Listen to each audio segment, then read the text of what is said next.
Good afternoon, everyone. The meeting will now come to order. Hello, I'm Donna Savigny, President of the Board of Education, and I would like to welcome you to the December 9th, 2020 board meeting.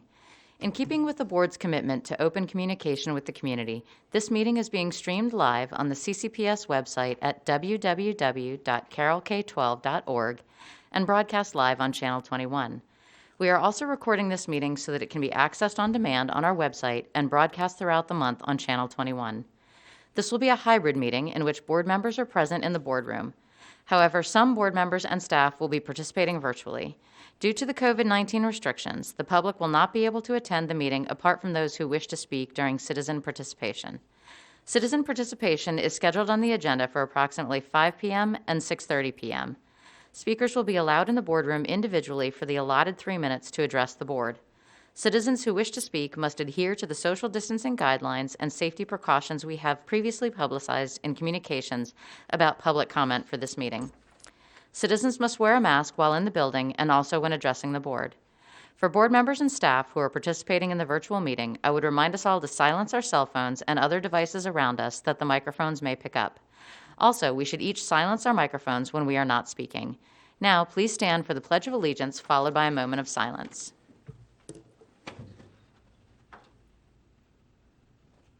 Pledge allegiance to the flag of the United States of America and to the republic for which it stands, one nation, under God, indivisible, with liberty and justice for all.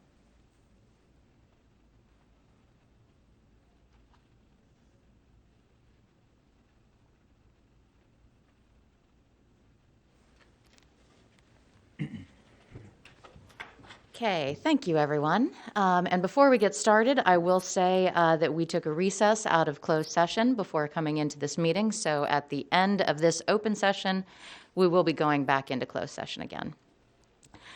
And with that, I will call for a motion for the approval of the agenda. So moved. Moved by Ms. Battaglia. Second. Seconded by Mr. Kyler. Board members, any comments or revisions to the agenda? I have a comment, if I can. I don't know if you, I've raised my hand, but I don't know if anybody saw it on there. If the agenda is one I have in front of me, there's nothing on here about the a COVID update or talking about small groups or sports, because they're supposed to be starting, I think, Monday for sports and small groups in the schools. Is my agenda correct that that's not on there? Commissioner Frazier, we have a COVID-19 updates section of the agenda, which is the way that we're always showing it, and we're not planning to discuss anything that we've already taken a vote on that's moving forward. There is a COVID-19 update on here. I just don't see it on mine, is all I'm saying. It should be item number 3. Do you not have an item number 3 on your agenda? Okay. Do you see it? Yeah, it's all right. I did see that, but we are going to, because the sports is supposed to start on Monday. We're not going to talk about that because the idea was that the numbers weren't where they're supposed to be, that wouldn't be going and that kind of thing. It's not going to be brought up. The board had asked for a recommendation on schedules, but not for recommendations on starting dates. We voted on that, and we will be proceeding in the fashion that we voted on. Okay, and we're not talking about small groups either. Okay. Board members, any other comments or questions on the agenda? No? Then with that, I will call for the vote. All those in favor, can I get a verbal aye, please? Aye. Aye. Any opposed? That passes unanimously. Thank you. Okay, and we will move on to the minutes. So I need a motion to approve the unapproved board meeting minutes for November 11th, 2020. Can we say that they've been updated? Oh, yes, as Edited. updated by Ms. Lucido. So moved. Moved by Dr. Dorsey. Second. Second by Ms. Battaglia. Okay, board members, any questions or comments? Just to be clear, Dr. Dorsey had submitted a couple of minor changes, nothing that was changing the intent of the comments, just correcting some typos and grammatical issues, and I had done the same. Yes, and mine are reflected in this newer edited version. In the newer edited version. Okay. And Ms. Lucido, had you gotten the two minor changes that I had made on this as well? Yes, Okay. they should be highlighted in your copy. Okay, great. So board members, there were a couple of minor changes that are highlighted in yellow.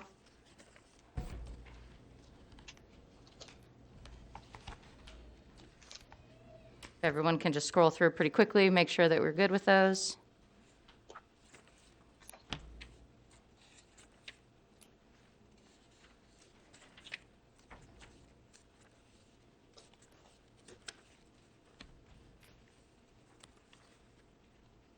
And again, none of them were intended to make any meaningful changes. They were simply grammatical type issues or things like that. Board members, any other questions or revisions? No? Then with that, I will call for the vote on the minutes for November 11th as amended. Can I get a verbal aye, please? Aye. Any opposed? That passes unanimously, thank you. Now I need a motion for the approval of the unapproved board meeting minutes for November 18th, 2020, again with amendments made by Ms. Lucido through email. So moved. Moved by Ms. Battaglia, Second. second by Mr. Kyler. Board members, any additional questions or comments?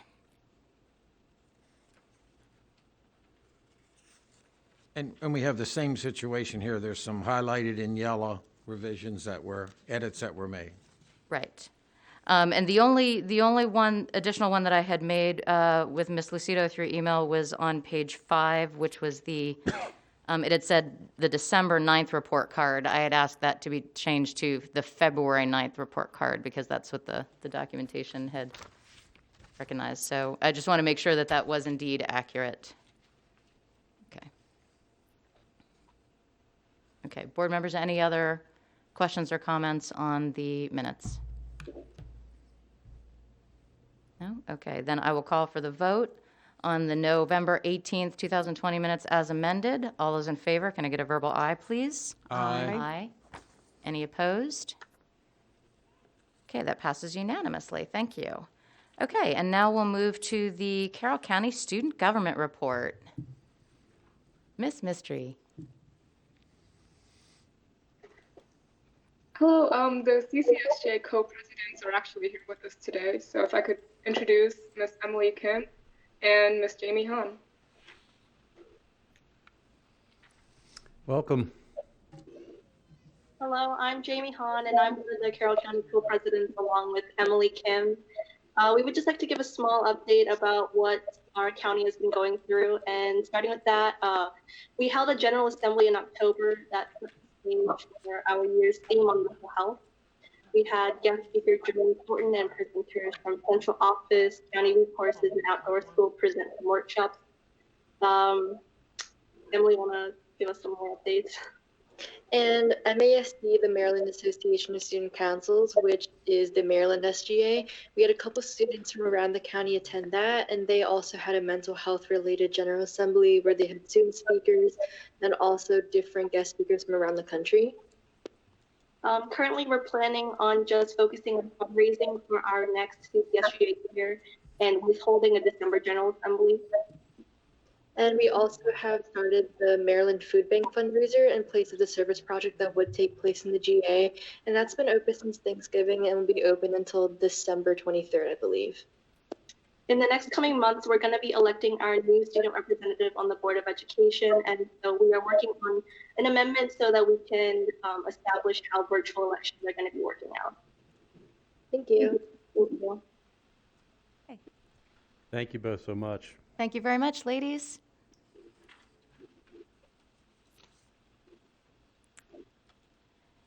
Okay, then with that, we will move on to item F, which is the election of officers, and I will metaphorically hand the gavel over to Dr. Lockard to preside over this vote. Thank you, board members. This is the time of the year when we vote for officers of the Board of Education. So I now declare the office of the President of the Board of Education of Carroll County vacant and ask for nominations from the board for this office. I would like to nominate Marcia Herbert for president of the Carroll County Board of Education. Do I have a second? I'll second that. Okay. Before we take a vote on that, would it be okay if I said a few words? You absolutely may. So just in support of my friend and colleague, Marcia Herbert, as I said, I've nominated you for president. And I just want to say that I think Marcia's resume speaks for itself.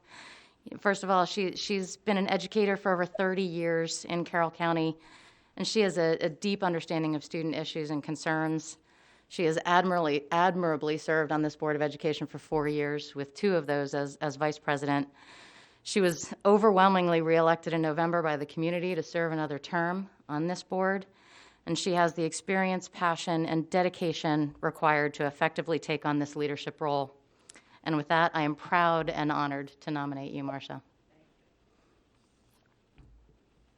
Okay, thank you, Ms. Savigny. I have to ask, are there any other nominations? Okay, if no further nominations, all those in favor of Marcia Herbert as president of the Board of Education, please indicate by saying aye. Aye. Okay, any opposed? That motion carries unanimously. Congratulations, Ms. Herbert. Thank you, Dr. Lockhart, and it is an honor, and I know it'll be a lot of hard work, but I'm up for the task. And at this time, I declare the office of Vice President of the Board of Education of Carroll County vacant and ask for nominations for this office. And any nominations? If not, I would like to make one. I would like to nominate Mr. Kyler for Vice President. I've known Mr. Kyler for almost 50 years. We've worked together hand in hand in athletics, and we've been working together these past 2 years, and I appreciate all the hard work he has done. Are there any other nominations from the floor? If there are no further nominations, all those in favor of Mr. Kyler? Hold on one second. I would like to second Yes, the nomination of Mr. Kyler for vice president. And if no further nominations, all those in favor of Mr. Kyler as Vice President of the Board of Education, please signify by saying aye. Aye. Aye. Opposed? Congratulations, the motion carries. And Mr. Kyler, I'm going to put you right to work. Well, may I say just a couple words first? Sure. Since the other 3 of us here got elected 2 years ago, I want to thank Mrs. Savigny and Mrs. Herbert for their leadership, and I really, really appreciate it. I don't know what it was like in the past, but the one thing, I've been honored to work with all 4 of you, and there hasn't been bullying and demands, and it's been 5 people working together. And my attention moving forward is I very much hope it stays that way. I look at this group of 5, and while, like I say, I appreciate the leadership you've given us and the leadership you're going to give us, but I think any of the 5 of us, we all share in what we do, and that's what makes this board fun, and Dr. Lockhart and the staff. So thank you. Thank you. And at this time, Mr. Kyler, you got to get your glasses on and read the rules of citizen participation, please. To have an orderly presentation of comments by the public, the following guidelines apply. Speakers will be allowed in the boardroom individually for the allotted 3 minutes to address the board. Citizens who wish to speak must adhere to the social distancing guidelines and safety precautions we have previously publicized in communications about public comments for this meeting. All citizens must wear a mask in the building and when addressing the board. Citizens not appearing in person for public comment can write to the board through email or U.S. mail. Citizen participation is not intended to be a question and answer session. However, if citizens have specific questions, the superintendent will assign a staff member to make contact during the board meeting to arrange a time to respond to questions. The superintendent and board reserve the right to correct misinformation presented as factual after the conclusion of citizen participation. Statements to the board should relate to a recent agenda item, an agenda item that is expected to appear in the future, or a matter of general policy over which the board has authority. Personnel matters, pending appeals, the actions or statements of individual staff, or items related to employee negotiations are not appropriate topics and may not be discussed. It is the intent of the board to allow all citizens an opportunity to speak. Therefore, the board has scheduled time on the agenda for citizen participation at 5:15 and 6:30. The board reserves the right to limit the number of speakers on a particular topic so that all topics may be addressed. If 30 minutes have passed and there are citizens who have not addressed the board, additional time may be allotted later in the meeting. Comments are limited to 3 minutes or less. When the allotted time expires, the speaker is permitted to complete a sentence and return to the audience. The public may not display signs or protests during the board meeting. In lieu of signs, or if you are unable to complete your comments in the allotted time, individuals are encouraged to submit remarks to the board in writing. And the first speaker is Jamie Hanlon.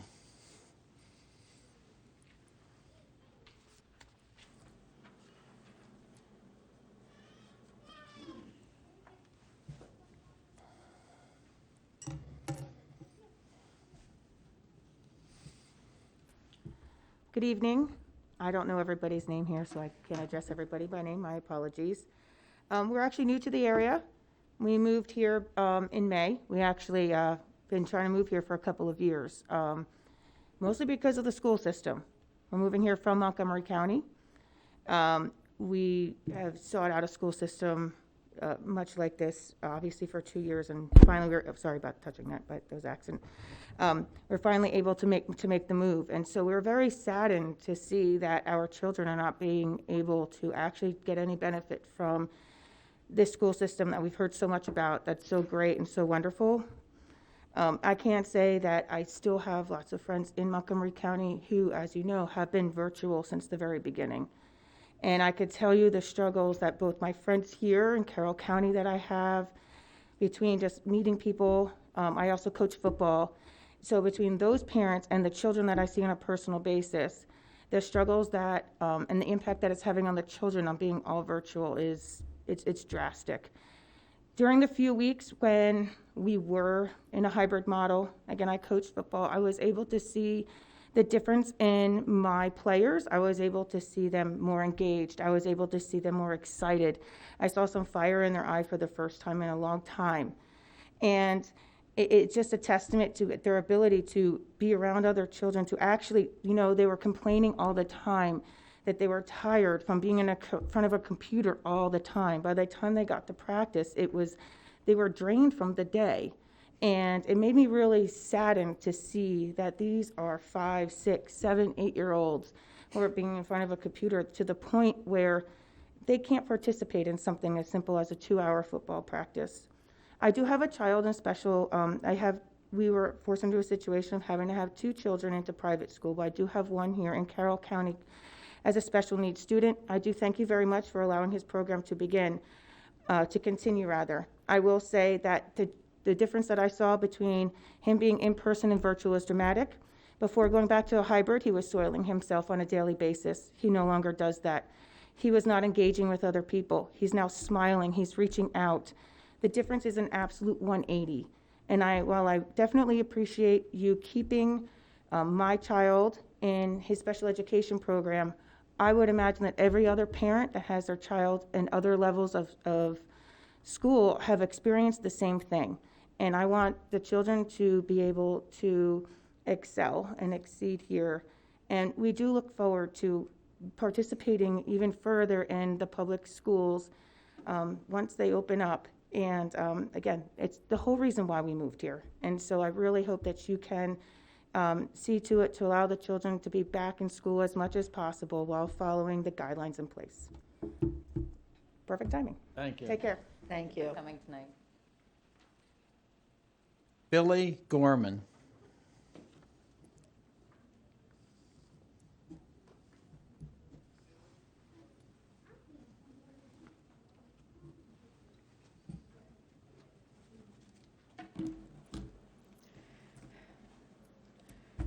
We ready? We have two problems going on here in the state. One of them is the governor. He's delegated all his decision making to the health departments and the scientists, but yet we don't listen to all the scientists. We're not listening to Dr. Redfield from the CDC or Dr. Fauci. They've both said as late as this week, kids need to be in school. It's detrimental to their health and their education. Schools are some of the cleanest places for our kids to be. The state superintendent of schools came out this afternoon and urged you to open up the schools. Just a couple examples. Pennsylvania, Virginia, North Carolina, Michigan, California, Texas, and Florida. Those are just a few states that got it going, got kids in school. Tennessee, Williamson County, look it up, do your research, see what works. Williamson County got K through 3 in school 5 days a week. Everybody else went hybrid. When they get a case, they mitigate it and they quarantine it. If a school gets an outbreak, they shut the school down for a week or two and then they go on. Private schools and daycares are packed to the max right now. So you're telling me it's perfectly fine to send my 5-year-old to a daycare center with a laptop and let them teach my son, but you can't get teachers in public education. That's the difference. We got a private sector and a public sector. If the private sector doesn't go to work, we don't eat. We don't feed our family. If the public sector doesn't go to work, the teachers' union is going to come to you next year and ask you for a raise. I'm here to tell you, your budgets are broke. There is no money. Ms. Savigny, you asked last week, you asked a question if you could ask parents why they pulled out of CCPS. I'm here to tell you, they pulled out because we want our children in school. The only reason I'm here tonight is because we can't get in private school. It's not financial. We can afford it. They're full. They're not taking any more kids. I'm also here to tell you, we're waiting to hear if we can get a first grade spot come September of next year. If we can, we will be out of CCPS. The teachers union in this county have so much power. How they got it, I don't know. In my 20 years of voting in this state, have I ever seen the teachers union president on my ballot? The people that are accountable to me are you guys. I voted for you. Quite frankly, I'm not happy how it's going. You guys are accountable to the voting citizenry, not them. You had teachers come before this board earlier this year, beg you to close the schools, tell you how dangerous it was, tell you how it was irresponsible. We all remember the slogan, there's not a perfect solution, but there's a safe one. That came from the union. But yet you've seen them around town. You've seen them on social media. They go to bars, breweries, restaurants, Home Goods, TJ Maxx. Some teachers last weekend even went to Western Maryland to go on the Santa train ride and put it on social media. Santa train rides are safe. Schools aren't. Is it true? I got a question for the board. Is it true you had a teacher come to you earlier this summer, beg you to keep the schools closed, tell you how irresponsible it was to open them, and 2 weeks later you found out she got on a plane, went to Florida, and went to Disney during COVID spike? Does anybody want to answer that for me if that's true? Excuse me, this is not a question and answer period. All right, well, I'm just going to tell you it is true, and everybody in this room knows it is. Thank you. Hey, Thank you. Please complete your thought. To the parents, if you want your kids in school, speak up, speak out. That's how New York City got it done. My wife's outside. She's the next speaker. Just to give you a little background, she was an elementary school teacher. She worked for Jason Anderson. She was a teacher while he was the principal. Dr. Lockhart, that's a Title I school in Frederick County, sir. If you don't want to take my word for it, take it from a former educator. I'm just a pissed off dad here to say, I pay taxes, I vote. Open the damn schools. Thank you. Very much. Seriously, thank you. Thanks for coming tonight. Amy Gorman, who's been introduced.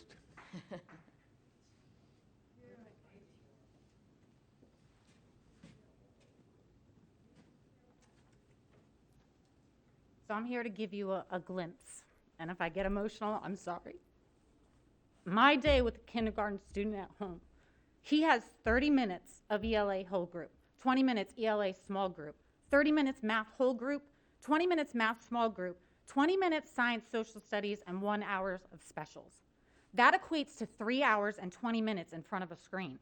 And this doesn't even account for the independent time that we spend on programs like Lexia and Dreambox. The Academy of Pediatrics specifically states that a 5-year-old should not have more than 1 hour of screen time a day. Some studies say no more than 2 hours a day. This excessive use is likely to cause emotional, social, and attention problems, as well as headaches, shoulder, neck pain, eye strain, dry or irritated eyes, reduced attention span, poor behavior, and even irritability.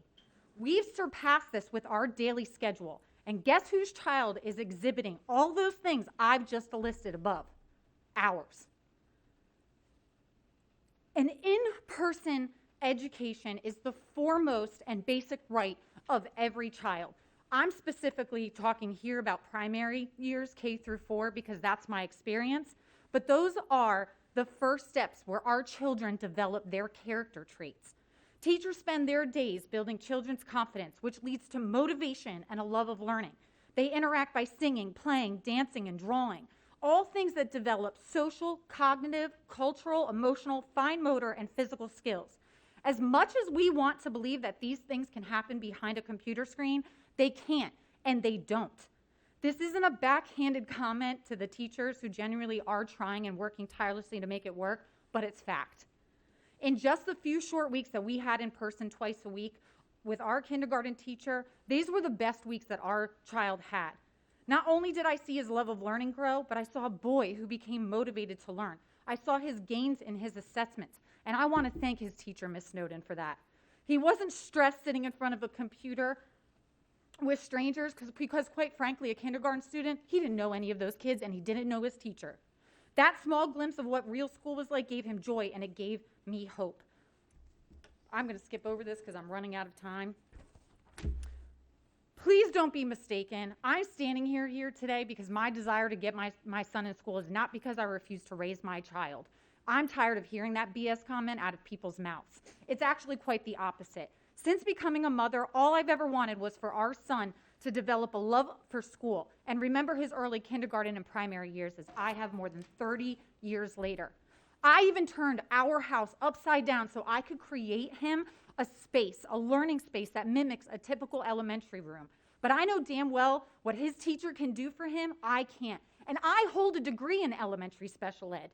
The dynamic at home is far different, and quite frankly, our children know how to push the limits with us, but wouldn't dare do it with their teacher. And I'm sure every parent can attest to that. Every child's future depends on schools opening for in-person instruction, so eliminate the excuses and open the damn schools. We personally have zero concerns with the safety of our school. I've walked in them. Schools are the safest place for our kids to be. And you know what? If there's anyone that comes out here and says that they're not, then they're personally smacking their janitorial staff in the face. That is a slap in their face. So open our damn schools for every child's future. Thanks. Thank you. Coming tonight. Tasha Graham.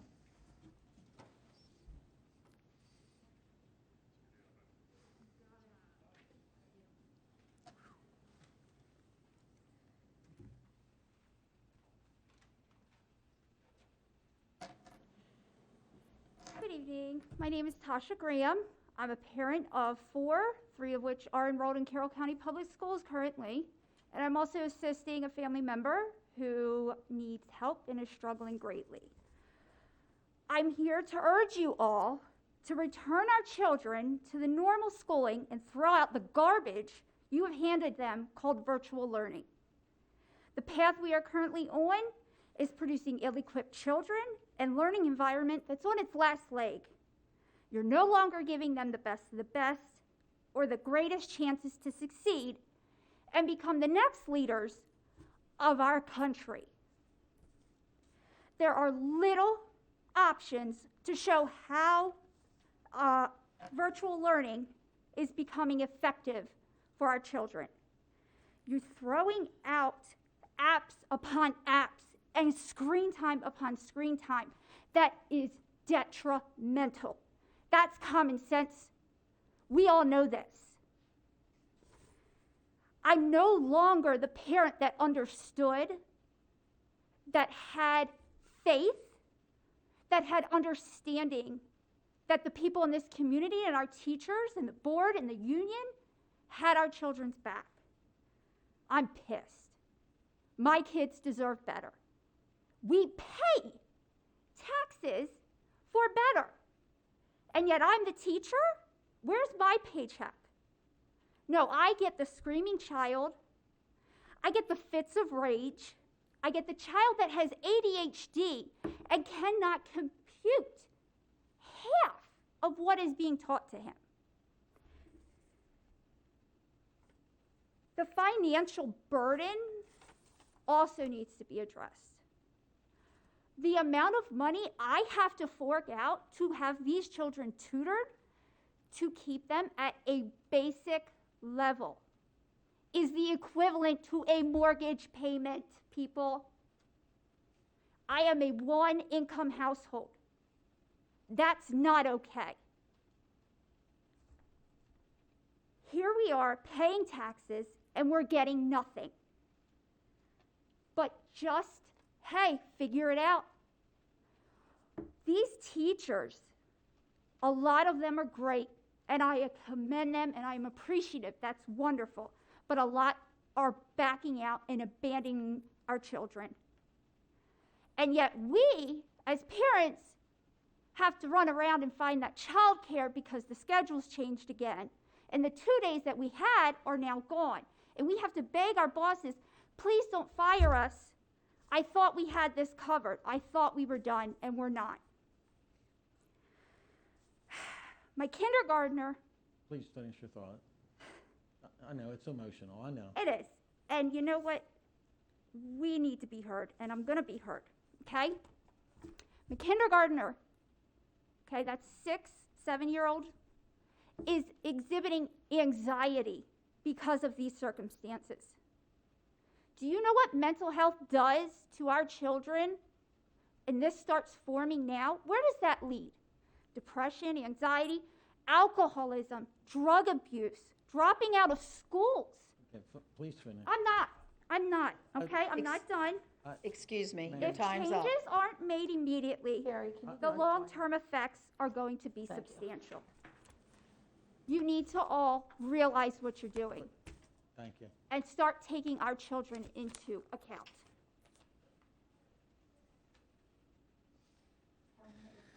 Passionate. Belinda Lawson.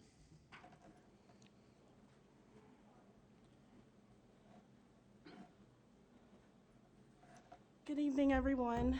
I'm Belinda Lawson. I'm the administrator for the largest mom group in Carroll County with 4,000 local moms. We're the Moms Group of Carroll County. The first thing I want to do is thank all of you board members and citizens for being here speaking on behalf of our residents, and the board members for taking our comments. Thank you very much. I want to start off this evening with numbers. My goal here is for you to be able to answer the question of why Carroll County Public Schools are doing virtual learning instead of in-person learning. I hope that my numbers will help you answer these questions and maybe think about some of the statistics that's not being shared. As of this morning, there's been 4,801 deaths in Maryland. And the reason I'm talking about deaths and not the number of cases, hospitalization rates, is because that's what we're concerned about. The concern should not be the number of cases, because we know there's nothing we're going to be able to do to stop this. Yes, absolutely, the numbers will increase every single day.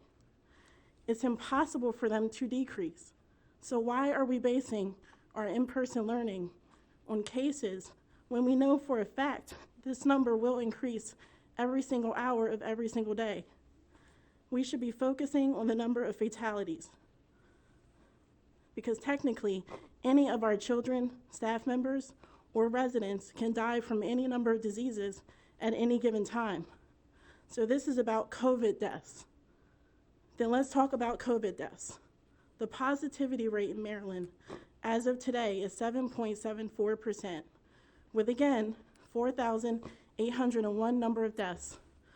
Out of the number of deaths, 2,226 of them have been residents over the age of 80 years old. So what that means is 53.63% of COVID deaths in Maryland has been individuals over the age of 80 years old. That leaves us with 2,575 deaths within Maryland that's under the age of 80 years old. Governor Hogan mentioned yesterday evening that to date, there are 199 outbreaks in nursing homes. There are also 161 outbreaks in assisted living facilities. Not only did the state say that our highest risk of persons at this very moment are individuals over the age of 80 years old. Our numbers and our statistics prove exactly what he said. I watch every single board meeting along with 4,000 other moms in Carroll County.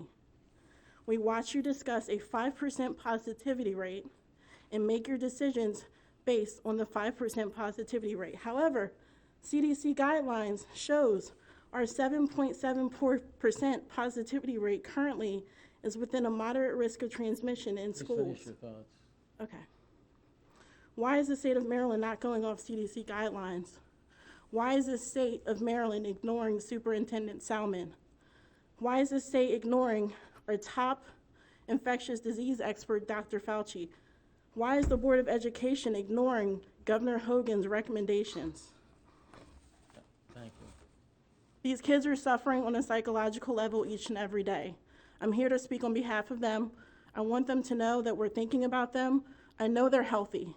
I know they're home, and I know they need to be in school. Thank you. Thank you very much. Thank you for coming tonight.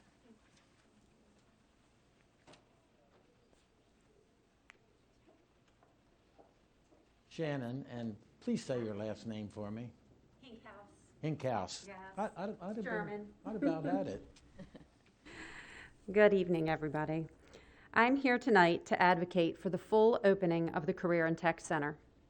I realize it has been open 2 days per week, which means that those children are essentially getting 40% of the hands-on education they deserve in these programs. I believe the last week on public record showed 0 cases the week of 11/18. These students have been hybrid since September, when they and every other student in Carroll should have been in school full-time. What we wouldn't give to be back with the numbers you were hesitant about in September. I know I do not need to tell you that it is essential for the career and tech kids, the HVAC, carpentry, cosmetology students to be in the classroom every day.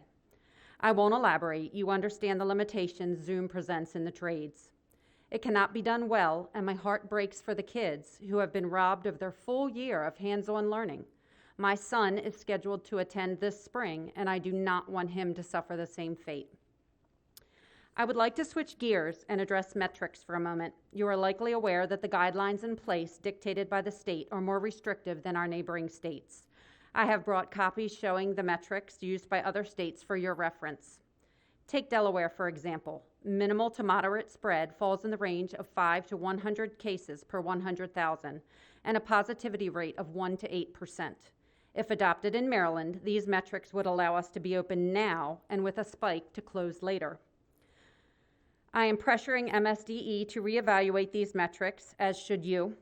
I am also concerned that we are purely focusing on cases. I have requested that our health department provide us with more specific data concerning hospitalizations. What % of inpatient beds are COVID? What % are from nursing home facilities?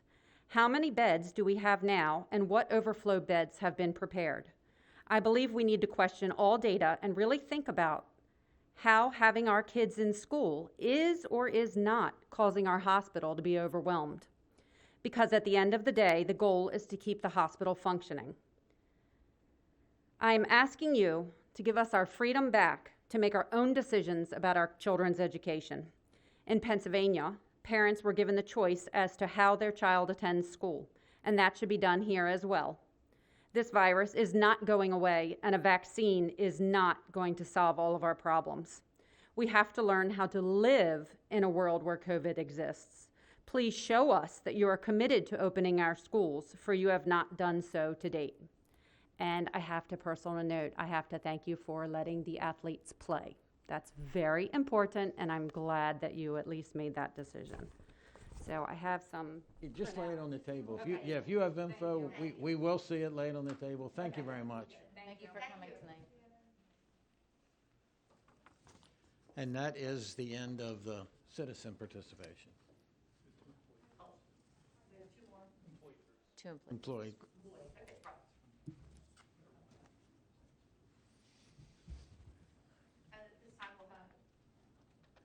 At this time, we'll have employee groups, starting out with Ms. McCullough.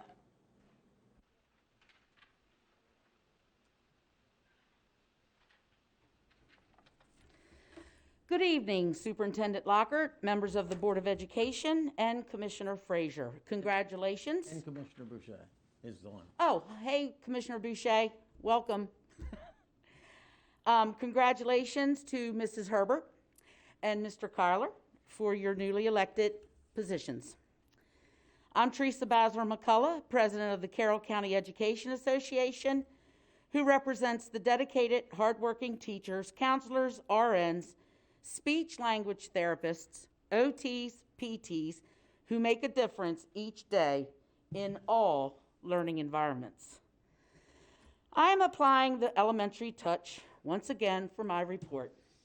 After all, it is around the holidays, and we too have a wish list. As educators, we maintain current topics through continuing education seminars, conferences, or professional development. I was in a meeting where the difference of listening and hearing was discussed. Hearing is the simple act of perceiving sound by the ear. If you are not hearing impaired, hearing simply happens. Listening is something you consciously choose to do. Listening requires concentration so that your brain processes meaning from words and sentences. Listening is an active and learned skill, and listening leads to learning and more effective communication. We hear from members that they feel they are being heard, but not necessarily listened to. So, our first wish would be for more active listening in future decisions.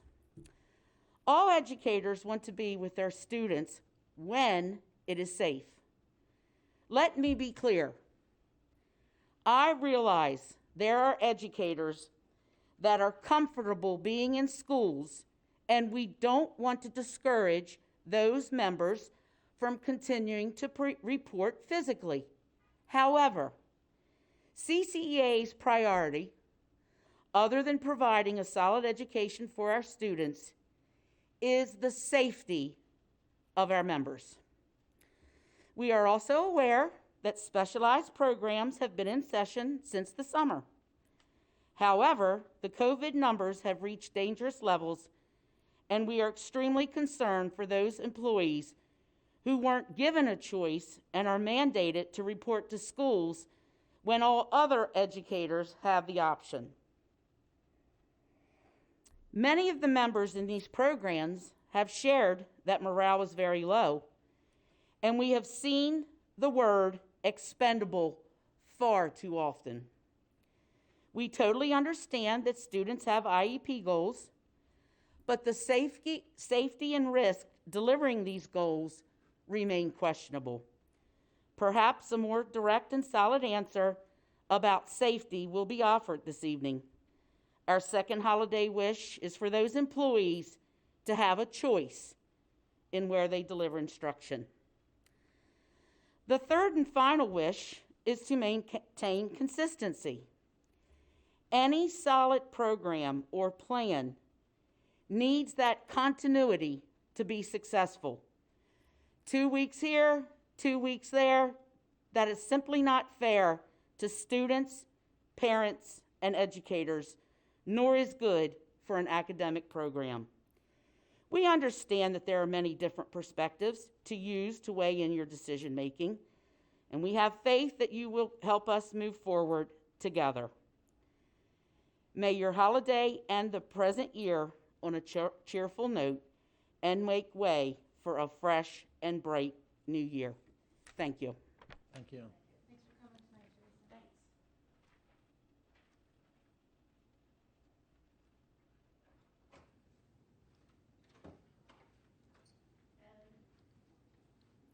And now we will have Diane Deal.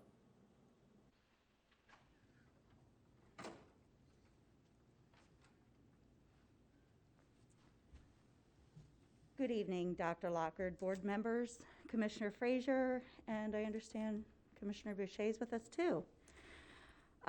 Congratulations to Ms. Herbert and Mr. Kyler for your newly elected positions. We look forward to working with you in that capacity. Okay, My name is Diane Deal. I am the president of CASE, representing secretary, clerical, LPNs, and instructional assistants. CASE is an employee group that always advocates for students' learning, well-being, and success. We also advocate for our members. When faced with possible layoffs or showing up for the job, we agreed to substitute for teachers in their absence. At that time, COVID-19 did not have the positivity rate it does today. I want to thank Dr. Dorsey for acknowledging the concern our instructional assistants and student support assistants are currently feeling about their own health, safety, and value as a Carroll County Public School employee. Currently, IAs and SSAs remain in the school buildings for in-person instruction for our autism, life skills, BEST, Pride, Crossroads, Gateway, Carroll Springs, post-secondary, career tech, and other at-risk groups identified by our Board of Education as needing more support than virtual learning can provide. During the hybrid instruction model, some teachers were teaching remotely, while IAs or SSAs provided in-person management of the classroom. Our secretaries have worked throughout this pandemic, being in the buildings often. Our members are doing the job. Yes, our bargaining unit showed up to do the job, even though most student support assistants make $12.50 an hour and are not eligible for Carroll County Public Schools medical insurance. For those SSAs in the autism program who are now on the pay scales, they fare a bit better, making $15.67 per hour, but still are not eligible for the Carroll County Public Schools provided medical insurance. The median income for an IA is approximately $25,000 per year. As you can see, there is great inequity not only in the case bargaining unit, but also in the whole of Carroll County Public Schools. Again, it is those earning the least that are in the position of having the most exposure to COVID-19, but really have no other options than to come to work every day. Even as our members showed up in person, the option to alleviate the burden of childcare cost was not granted to them, as it was to other bargaining units. The Memorandum of Understanding agreement we entered allowing IAs to be teacher in charge for as many days as needed this school year is greatly appreciated by CASE. We greatly appreciate that. The people that have been able to utilize that greatly appreciate that. This was certainly an agreement that benefited both Carroll County Public Schools and the CASE bargaining unit. As we enter negotiations, we asked the Carroll County Public School Board of Education to acknowledge and value and remember we showed up for the job. I wish each and every one of you a very safe, happy, healthy holiday season, and I thank you. Thank you. The paperwork on the table, will that be put on public comments or emailed to us? What will happen to that? If it's the written comments that they just provided, then it's part of the archive of the record. If it's additional comments that people are asking to please add to the public comment, we will do that. Okay, thank you. Yes. Sure. Typically what we have as part of citizen participation is that if there were something brought up by one of the citizens that could be addressed by a staff member, we would have that staff member go talk to that person afterwards. Obviously, we don't have that capability right now, but the one woman who was talking about tutoring, Miss Graham, could I ask that Mr. Anderson or someone on his staff reach out to her? Yes, we can follow up. Absolutely. Yep. Right. Anything else? All right. Next thing, we will go to the COVID-19 updates. Dr. Lockhart. Okay, board members, a few updates here and then some follow-up from our last meeting. So Mr. Singer is not with us tonight. I want to assure everybody that Mr. Singer and the Health Department continue to be collaborative partners. We talk several times a day. He will be at the January 3rd meeting and probably just about every future meeting.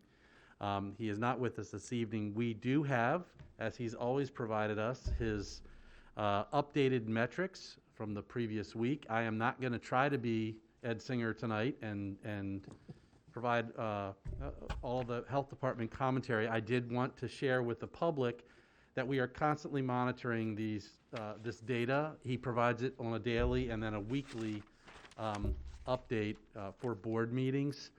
And so, like I said, that collaboration continues. He will be at the next meeting. He just isn't here this evening.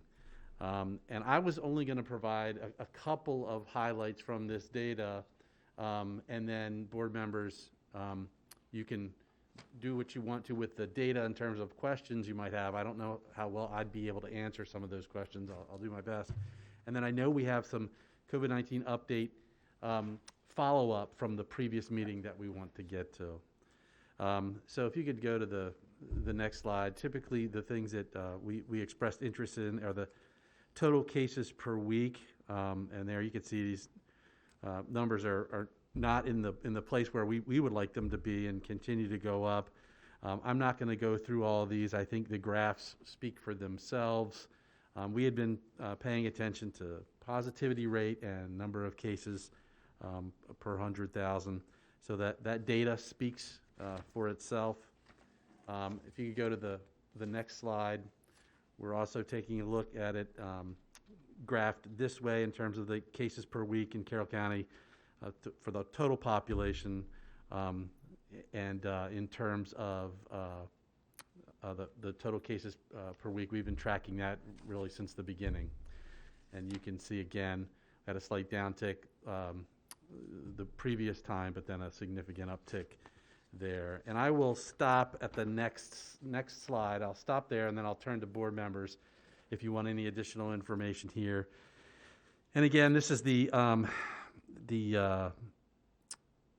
7-day rolling average as of 12/9 is 6.4%, and the case rate 7-day rolling average as of 12/9 is 36.5 per 100,000, and that is as of 12/9. That's as of today. The graph here reflects as of 12/5. So again, we really need to see those moving in a different direction, and hope that they do. Like I said, we consult all the time with the health department and Mr. Singer, and we'll continue to do so. And so I'll stop and pause here and see if there's any questions, comments, or feedback at this point before we get into some of the follow-up items. Any questions? I have a comment, if I could. Am I okay? Yes. All right. I just want to also add that Carroll Hospital Center is now at capacity. As a matter of fact, today they had to postpone 9 surgeries because of not enough beds, and they're at capacity because of COVID. So, I mean, it's just, if we're looking at these numbers, we're looking at the metrics, and I know it's not on the agenda, but I don't know how we can go forward with the sports and keep the small groups going. And I would like to ask, how many that are in the small groups, that are in the schools, have experienced COVID or quarantine right now, staff and students? Do we have numbers on that? So I can get that information for you, Commissioner Frazier. I do not have as of today, I have some overall numbers, but that doesn't include everybody that's currently in school. So it's certainly something I could gather for you. Okay, thank you. All right, any other questions? We can go forward then with Dr. Lockhart with the other updates. Okay. There were a couple other things that we had started with last week. So let's start with enrollment. Ms. McCabe had provided some information to the board. Ms. McCabe, if you're available, and I know Mr. Streeter has a lot to do with this as well, but in terms of, there were a lot of conversation around our decrease in enrollment, and wanting, we started to ask questions as a board about, what grades were impacted the most, what percentage of students are we losing to private schools or homeschool? So Ms. McCabe, if you wouldn't mind providing a brief summary there, and then we can get into some of that. Sure. Good evening, board members. So on the whole, from March 14th of 2020, which was the beginning of the pandemic and the beginning of virtual learning for us, until October, we've lost a total of 785 students. The normal loss for us at that between those two dates in a typical school year is about 148 students. Of the 785 students that we've lost, 427 went to homeschooling and 358 went to private school. The greatest loss for us was in the primary grades. So the majority of the students that we lost were in the primary grades between kindergarten and grade 3. And then we also saw our typical loss that we see for 8th graders going into 9th grade. And that loss happened before our July 29th decision to go virtual. And that was 19 students who typically, that's when kids who are going to private high schools make that jump. They make it at the end of 8th grade, before the end of the summer. They enroll in their private high school. So that's an overall picture of our enrollment between the beginning of the pandemic until now. Are there any questions? Questions? Dr. Dorsey? Do we also see a loss of students at the end of 5th grade when they're looking at middle school private placements as well? Between 5th and 6th, sometimes we do, but it's nothing like the 8th to 9th grade transition. That's normally when we see our students go to private school, private high schools. Mr. Kyler. Do you have an estimate, or does someone have an estimate of what we possibly would have, in a normal time, would have gained going into this year? I know I hear a lot of the other counties talk about they lost X, but they expected to gain 1,000. Some of the big counties, did we have expectations on a gain? I don't have that number here. I don't know if Bill Kane is with us tonight. He may be the person who may have that number. Yeah, we can look at that. That would be in our projected enrollments, right. And we're typically pretty close to those, but I don't know that off the top of my head. We were expected to gain students next year, but it was a maximum of a couple of hundred. It wasn't, right. Anything more than that. So I can get that number for you as well. So maybe the net change is 1,000. Right. Yeah. Ms. Battaglia.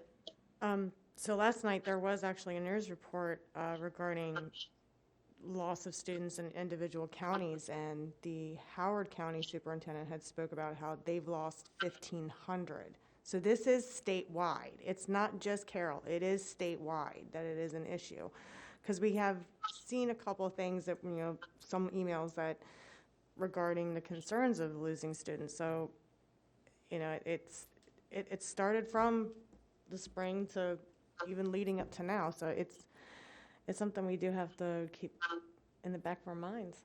Dr. Lockert. Yes, I think I reported this at the last meeting. It's estimated approximately 33,000 students lost across Maryland. So you're right, it's not indigenous to us. That's just an estimate. All right, Dr. Lockert, we can go on to the next update. Okay, we also had some conversation around grades.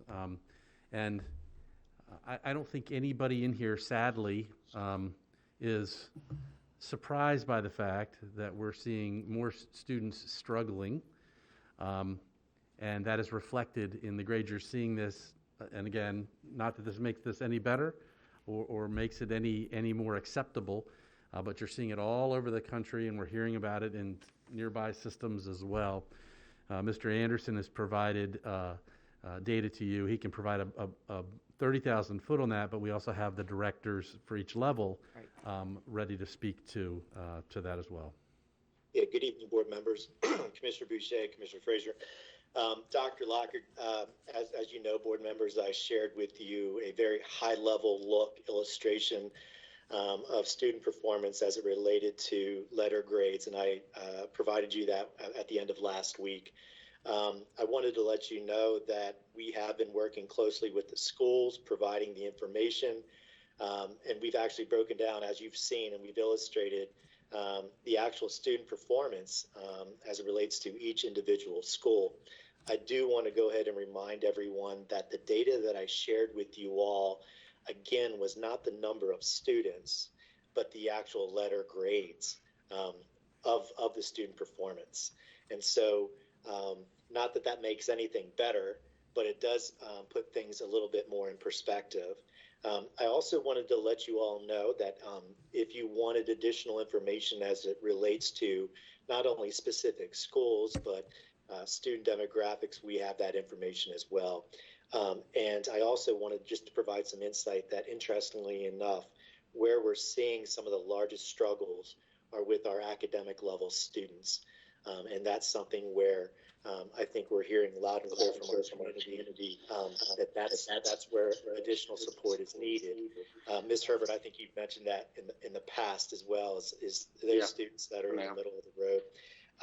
Finally, I did want to share that I wanted to thank all the efforts of our schools and our directors. We have provided tutoring options. Ms. Savigny had said that, had mentioned that, and I had talked briefly about that last week. We have invited at the elementary level over 940 students to take part in tutoring. We received a 69% acceptance rate. That is 69% of the students that we invited, that we identified as needing tutoring, took advantage of it. At the middle school level, we invited over 2,000 students to take part in some tutoring opportunities. We only saw about 16% return on that. And at the high school level, we had about 38% of the 650 students that we invited in tutoring to take advantage of that. So I can go ahead and turn it over now to individual directors if there's any specific questions that I may not be able to answer as well. Right now, Mr. Anderson, Ms. Savigny has her card up. Okay. Need to turn my mic back on. Thanks, Mr. Anderson, for providing this information. I'm looking at it right now, the information that you sent out, and I think this is extremely valuable. It's disheartening, but it's extremely valuable information, and I think is going to help guide us in the coming months. I have a whole bunch of questions. The first one is, what do you think is the reason behind only 16 or 17% of the middle schoolers that we reached out to with possible tutoring services taking us up on that offer, and how can we increase that number? Mr. Hill, I know you're on the call right now, and you're probably able to provide more insight into that question, so I'll turn it over to you. There are some dynamics that were at play. When we started our learning pods, we were also in one of those transition times of, were we going to go hybrid? When were we going to go hybrid? So a number of the principals were asking groups of students, and they were hearing back that some of the families were waiting to see, am I only going to do this for a day or two? I'm going to wait. We've, since those numbers, increased the number of people in our pods because we've been able to target those students. We know what we're doing now through January. So all of those numbers are increasing. We're up to about 400 students now in middle school, and I spoke to one of the principals today, and they're adding another pod. So the numbers are increasing. A number of the schools opened it up to everyone in the school, which had a lot of people who weren't interested in the pods versus the schools that asked about a specific targeted group, we were seeing 50 and 60% return on those groups. That's accurate. That's a good point, Mr. Hill. There were some schools where they cast a larger net, and that's why you see 2,000 students were invited at the middle school level as opposed to the 940 or 650 at the high school level. Ms. Savigny, you have more questions, correct? Yeah. Yes, right. And Mr. Anderson, you had said that you have this information. I think that the information that you sent out to us preliminarily was sort of a grade deterioration by school and and therefore by level, right? Like elementary, middle, Correct. and high. But you said you also have additional breakdowns by academic level. Yes, ma'am. So what we've done to narrow the focus even more is that we went ahead and ran reports as it relates to ELA and mathematics in elementary grades 3, 4, and 5, for ELA and math in the middle school, grades 6, 7, and 8 in algebra as well. We actually broke those down also by instructional level, that being foundational, academic, or honors. And so we've also disaggregated the data by some of our historically underserved student populations as well. Those being ESOL, farm, and special ed. And I've shared briefly some of the information with Dr. Lockhart, and we had a quick conversation today about our ESOL population is the one that we're seeing the most impact on as it relates to the number of failing grades that were earned this first quarter. Anything else? I guess I just would like to suggest, I know that every year we have a work session on looking at, results of assessments. We're not going to have the classical assessments this year to review, but I'd like to recommend that, since we have this data, I think, and there are various cuts on this data that we can use to try to identify and target learning loss and recovery over the next couple of months. So I would like to suggest us finding a time in January to potentially have a. If I may say so, President Herbert, in regards to our Pillar 1 update in January, knowing that we will not have MCAP data to share and a report card to share like we typically do for Pillar 1 update, myself and my team are prepared to really begin to present an illustration of our current performance locally in regards to our grades, as well as other local assessments that we've put in place, at the beginning of this year. Yes, we need in lieu of the report card that we usually do in Pillar 1. Yeah, and we need to keep all that information with that, because we have to help these students out. Does anybody else have any other questions? Oh, Dr. Dorsey. Mine, I guess, is more of a comment than a question, because again, the data really tells the story. The data tells what's out there. And we have been hearing about how the virtual platform just has not been successful for a lot of students. But when we see data like this right in front of us, I mean, there's no question, that our kids are certainly suffering as far as their academic gains are concerned. So I'm sure the platform that Mr. Alasakis shared with us at the one meeting, I'm sure you all are using that to pull up, as you said, and look at various groups and what their performances are. And hopefully we can see a bit of that as well. But again, it's quite disheartening, and it really, and you use that word, Mrs. Savigny, disheartening, and it really does. It tells the story, and we need to do better. There's no doubt, Dr. Dorsey, and as Dr. Lockhart said, we're not an anomaly, and that's not an excuse, but it is a reason. And what we are prepared to do, and just having a conversation with Mr. Hartlove yesterday, we are already developing our plans, as Ms. Savigny said, about recovery and compensatory services that not only are going to last over the next several months, but in some cases the next several years. And so that's going to be something that we're going to have to be preparing ourselves for as a school system. When we're talking about recovery, this is going to be something that's going to be a long road ahead of us. Yeah, and I especially look at the F grades, the lower grades at the elementary level, because, historically, I think our elementary students, again, perform quite well. But again, it's sad to see the number of failures that are indicated here. Yes, So, ma'am. It's about 7 times what we typically would see, or in comparison to last year's first quarter.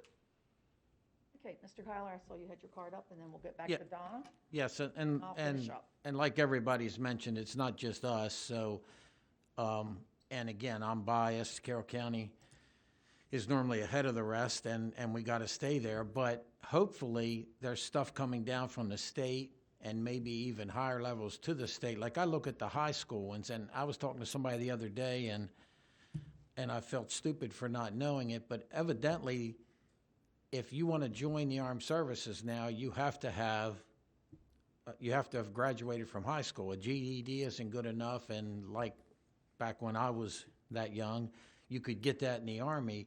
What are we doing to graduation requirements, and how we're going to help these seniors finish their senior year? That's got to be so frustrating. And what's happening with that? It's very frustrating, Mr. Kyler, and it's a huge concern. And Dr. Lockhart and I are also talking today about waiting patiently from the state to continue to provide us additional guidance as it relates to graduation requirements. As you know, last year we received a number of waivers and additional support on how we can get kids across the line. But here in Carroll County Public Schools, we just don't want to get them across the line. We want them to be well prepared for whatever they choose to do. And so we are very much focused right now on, okay, this is our reality at this point. Now let's fix it. Ms. Savigny, you had your card up again? Yeah, I just was going to make one final comment of, I mean, this data right here, it tells the story, and this is the reason why we've been pushing so hard to try to get kids in person in the classroom as much as possible. And so, I mean, the data is striking, and I think it completely backs up everything that we've been trying to do. Yes, I was astounded when I saw those numbers. And I can give you an example today that I just couldn't fathom it, but I saw third graders clicking off their computers during class. And I'm just so glad that I'm there with my granddaughter and I can be on top of things. And yes, they have been in the barn with their horse and their iPhone, and if I go to feed or something, go to the feed store. But it was so disheartening today. I was sitting there across from my granddaughter, and third graders were clicking off. And that's just one more thing we need to address, and this is definitely going to be a focal point for us in the coming months of this recovery. And then the next thing, and this might be a segue for the next part, is being in athletics, I'm very concerned about the way that they are going to be able to play their winter sports and eligibility when I see all those Fs, and that is one of our requirements in our eligibility. I think Dr. McCabe might have some words of wisdom on that. I don't know.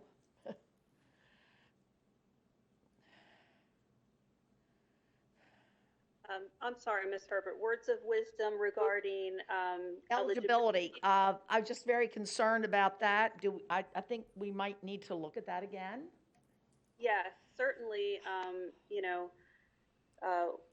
The board had made the decision to have eligibility, academic eligibility, and attendance eligibility start with the next report card.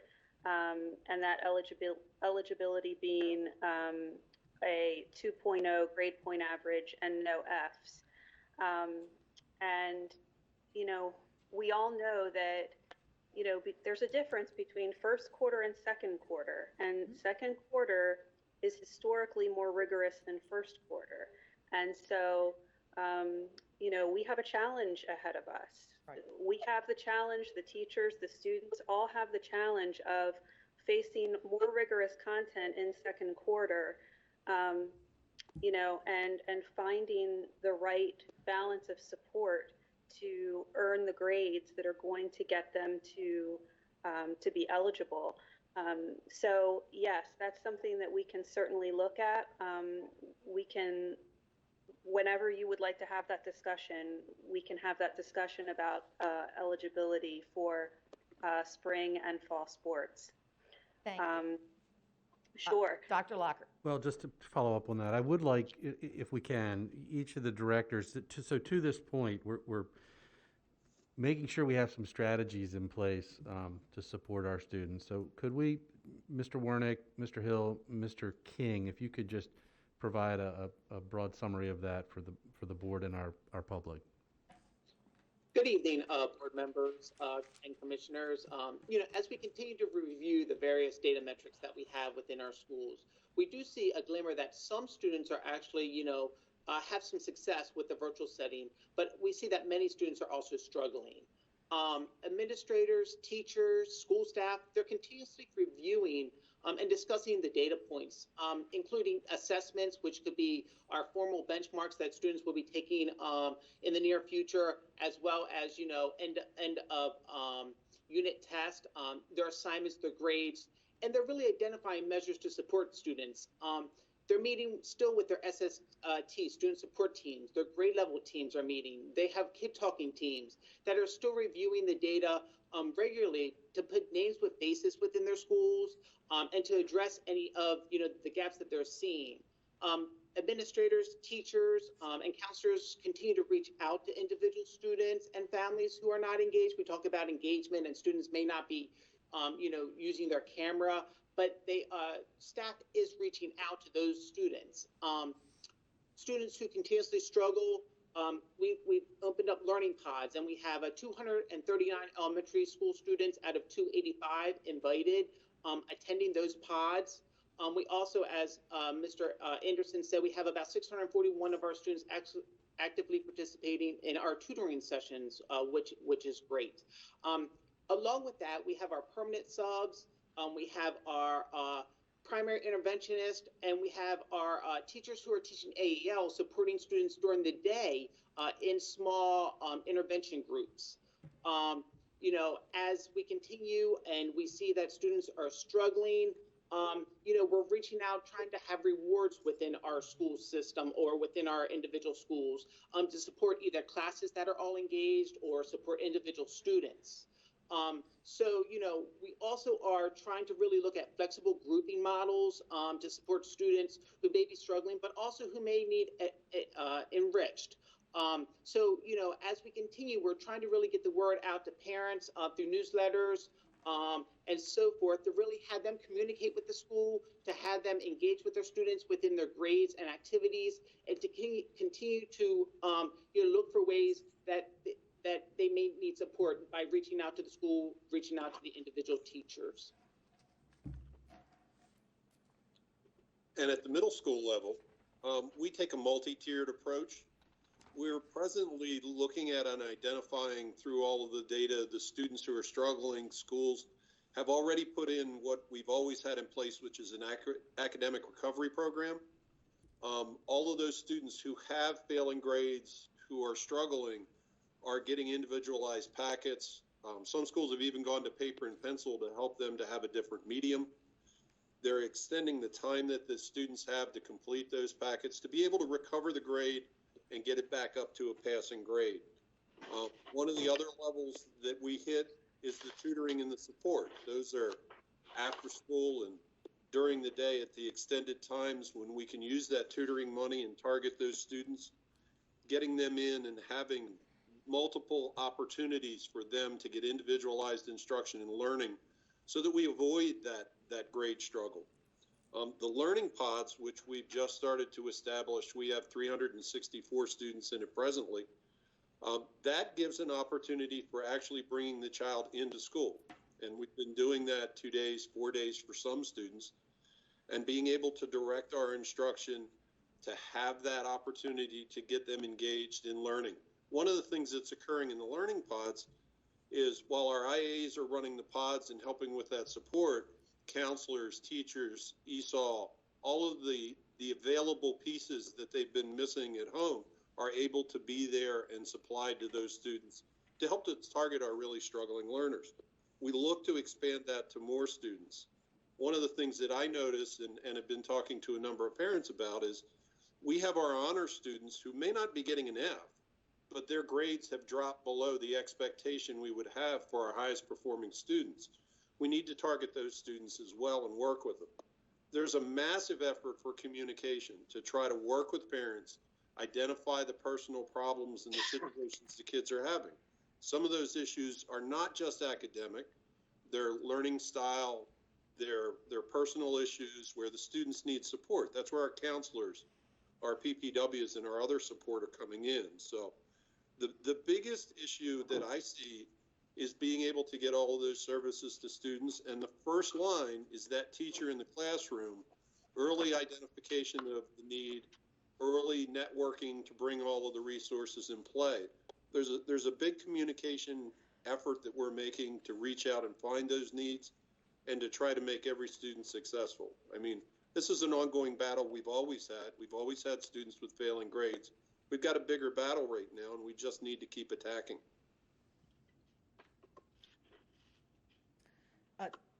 Ms. Savigny. Oh, I'm sorry. Go ahead, Mr. King. I'll wait. Oh, no problem. So I will sort of jump in.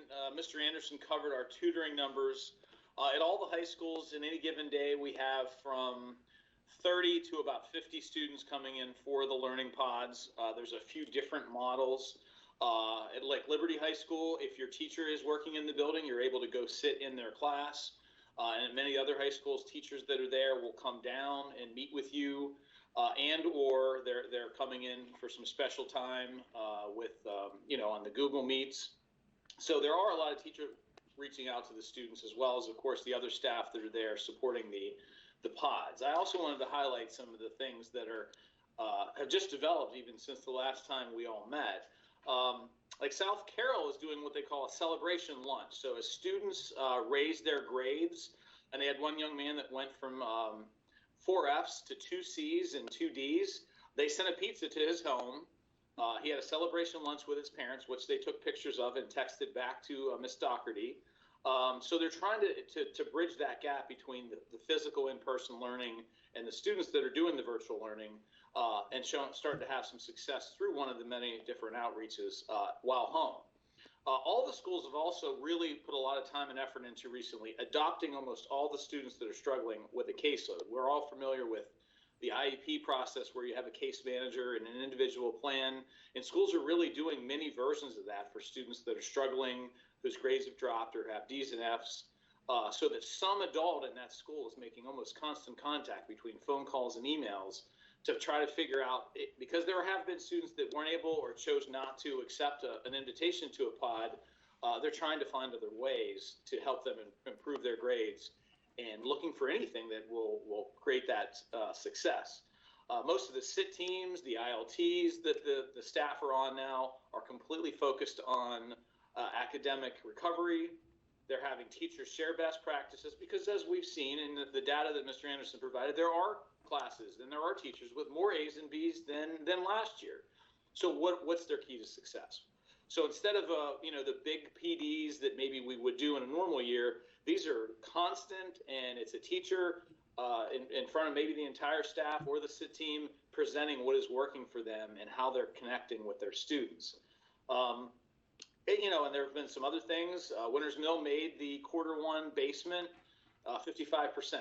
So if you earned an F, you got a 55%, and that was an incentive to keep working for Q2. Westminster and Winters Mill have teamed up for an evening school so that students can recover a poor grade from Q1 while still continuing to work through Q2, so they can learn the background knowledge and the knowledge that was most important in that course, and then proceed to hopefully success Q2 and passing the class and being prepared, as you've all talked about, for the next course, especially in something like an Algebra 1, that yes, you need to be ready for geometry, but in Algebra 2, those skills are really going to be important, and you're going to have to know them to be successful.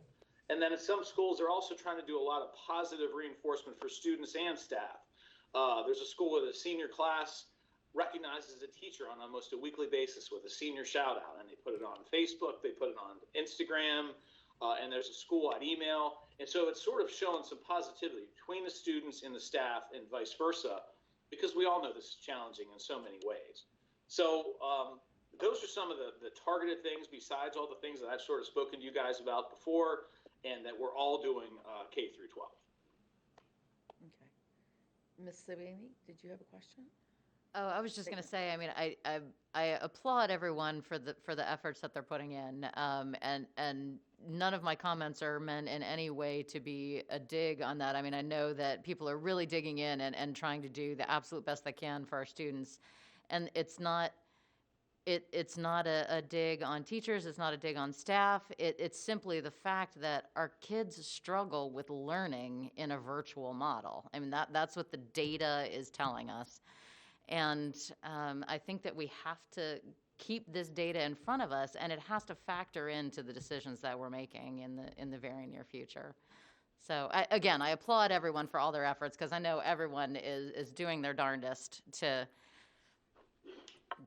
find the ways to improve outcomes for students. But it's just, this is just such a, this data proves that in-person is certainly the best, and our kids are struggling with the virtual model. Right in front of our faces. Dr. Dorsey, I see you got your finger ready. Again, I it's didn't see just, your card. but again, it's just rehashing the Yeah. same thing. Again, the data sort of speaks for itself, so thanks for providing it, and it's been very helpful, very enlightening. Dr. Lockard.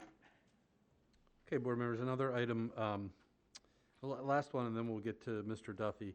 The board asked for us to talk with staff, give a recommendation as we consider future moves for parents and students who wish to move between virtual and hybrid. Correct. Ms. McCabe is prepared just to give you our recommendation. We said we can't do that sort of overnight. That's not really, it's very challenging for our teaching staff, but she's worked with the directors. We have a recommendation, Ms. McCabe, as we move forward for folks who want to move between virtual or hybrid when we're back in that hybrid model. Could you share that with us, please? Certainly. So optimally, 2 weeks would be great for schools to have before switching between instructional models. It's been great for our schools to know that January 7th is a target for getting back to hybrid, the hybrid model. So in that time, our teachers and administrators have been able to get together and work on scheduling, work on different kinds of parts of the class that are different and that change between hybrid and 100% virtual. So, anytime we can give this kind of time, it really helps. It helps stress levels, and it also helps to have a feeling of consistency for our staff, so that they can focus on the model in which they're currently working, and then move toward the new. So 2 weeks would be optimal. Thank you. Dr. Lockard. All right, Ms. McCabe, could we clarify, though, we obviously we recognize due to the situation in terms of folks moving from in-person back to virtual, if the situation necessitates they can't come in, whether it's COVID-like illness or some other thing, we're really talking about going from all virtual back into the hybrid, back to the in-person, correct? Right. Yes, correct. That's the time in which we need the most prep time. We need to make sure that we have all staff back in our buildings before that date, getting their classrooms ready, their materials ready for students who are coming into the building. Right, because there we're talking about making sure we have spacing and the desk and all those things if somebody is adding to the class. That's why we just need that time. Taking away or coming out of, I'm here, but now I'm going to be all virtual, is a little bit easier for us to do. And we recognize there's going to be some times when that's just going to happen. Right. Okay. So Ms. McCabe, will we be sending out an email to each individual parent again for this information? How are we going to allow our parents to know what's going on? So each principal has sent out an email to their parent community, letting the community know that that the board plan is to have students come back on January 7th and asking parents if there's any change to the model that their student is currently in. So if the student has been coming in hybrid and the parent has decided to keep their student home starting on January 7th to do 100% virtual, then we need to know that. Or vice versa, if the student has been 100% virtual and wants to start coming in and be assigned a cohort, the school needs to know that in order to prepare for it. So those communications have been sent out, and principals are in the process now of compiling that information that is coming back to them. All right, and thank you. Any other comments? Did we talk before about the flexibility, how flexible we can be starting in January for parents as far as changing whatever selection they come up with? Yes, so we are continuing to be very flexible with parents and allowing parents to change what model they want their children to participate in based on their comfort level and their comfort level with the metrics. You know, we usually just ask parents that if they're going from the virtual to the hybrid, to give schools a few days to just be able to place their child in a classroom and make sure that we have enough space for them in the classroom that they've been working at home in. So really, that's all we ask is a few days to get that classroom ready. Any other comments? Dr. Lockert. Okay, thank you, Ms. McCabe. Last in this section is some follow-up from Mr. Duffy and athletics. I know you've communicated with, I believe you communicated with parents today and the community as it relates to upcoming athletics. If you could please share that, and then certainly want to have time for board feedback and conversation. Thank you, Dr. Lockard. Good evening, board members. Good evening, commissioners. As I said, excuse me, last week we would provide a calendar or schedule of what our expectations are. And we are set to begin with our phase 1 next week, which would include conditioning, skill evaluation, and team selection. That will run from the 14th through the 19th. That'll be our phase 1. Parents can expect that tryouts are going to look like typical tryouts. That's not going to be significant. That's not going to be a major change, as that was the direction you all asked us in which you asked us to move. Phase 2 will run from Monday the 21st of December through Monday the 4th of January, and that will be our practice and intra-squad scrimmages where they'll be preparing for a competitive season. And then phase 3 will begin on Tuesday, January 5th. We pushed our date back from the first day after winter break to the second day. Huge shift, I'm sure. But we wanted to give them at least a day to get you to be ready, especially for those wrestlers who want to make weight. And I'm sure Mr. Kyler's aware of that need. But that will run from Tuesday, January 5th through Friday, February 12th is our planned interscholastic competition season. Some of the things we're doing to try and mitigate potential outbreaks and infections is students will be providing their own water bottles for each and every event. We're going to socially distance whenever possible. Some things that's simply not going to be possible, but we're going to do it as much as we can. We're going to ask students to some degree to bring their own equipment. They're not going to be able to share equipment, but obviously some equipment is going to need to be shared. We're not going to have all 10 students on a basketball court providing their own basketballs. That might get a little crazy from time to time. And we will also have hand sanitizer available at all the practices and competitions. Well, thank you for that information. The only thing I am very concerned about is, I'm very excited that we're moving forward, but I am concerned about that eligibility. I just think we need to talk a little bit about that, and I don't know if anybody else, I see Mr. Kyler already has a yellow card. Ms. Herbert, Yes. may I very quickly, everyone is eligible at this time, and they'll be eligible through the conclusion of the winter season. Right. So I don't want you to feel as though you've got to make an immediate adjustment right now. Right. Because it's not going to affect anyone until we get to what, I hate to say the fall season when it's taking place in February, Right. but the sports we typically play in the fall, Right. that will be the next season when the eligibility will be a factor. So Right. I certainly agree with you, time is somewhat of the essence, but it's not an emergency at the moment. I agree 100%. I know it's not crucial right now, but I know it is a concern. And Mr. Kyler? Do you already have competitive schedules set, and it's still no spectators, and have parents been informed of that? The information that went out today did clarify that there will be no spectators at events. We're going to stream as we're able, as practical and we're able to do. We are working still to make sure that all of the cameras are set up and working. What I've been told is 6 of the 7 high school gymnasia have the cameras operational, although I don't know that we have not had an opportunity to test them yet. That's according to the company, but that they've got everything cleared and ready to go. We still obviously need to do some work on our end to ensure that's ready to go. And to your earlier question, I'm sorry, I answered number 2 first. Forgive me.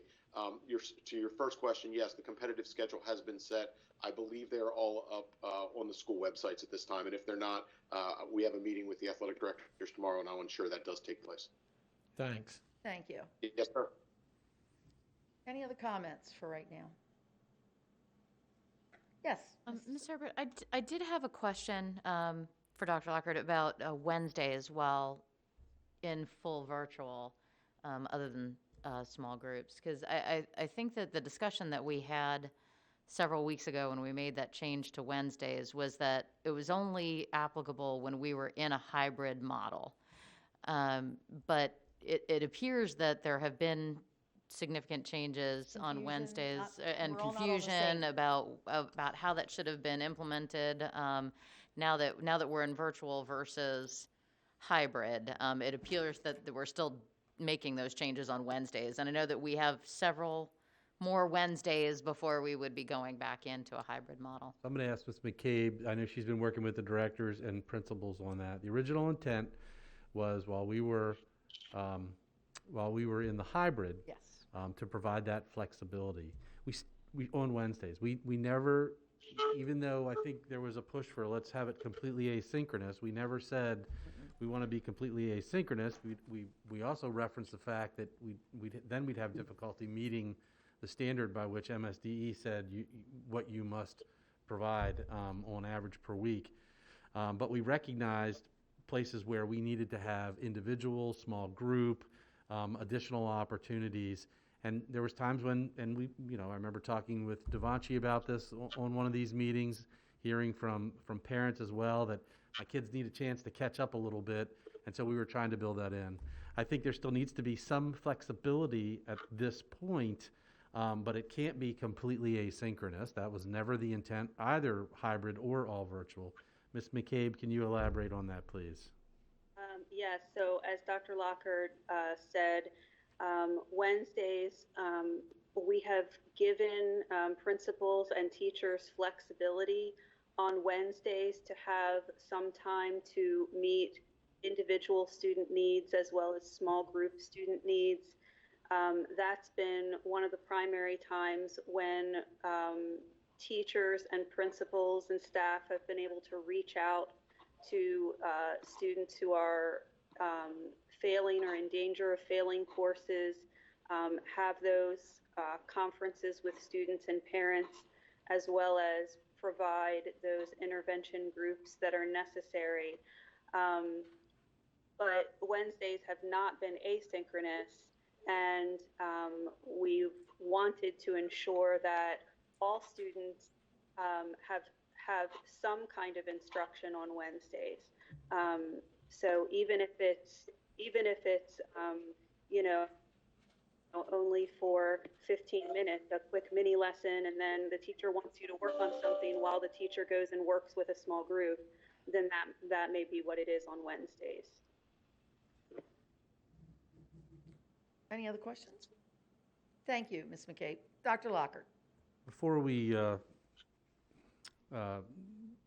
finish the conversation here and move to the regular agenda, just wanted to reiterate the fact that Mr. Duffy mentioned a few of the mitigation strategies. All of the other things that have been happening all along will continue to be in play as it relates to athletics. So, if there are COVID-like illnesses or, cases, all the contact tracing, all those things are still going to be happening to err on the side of safety and all the precautions that we normally take for any of our in-person groups right now.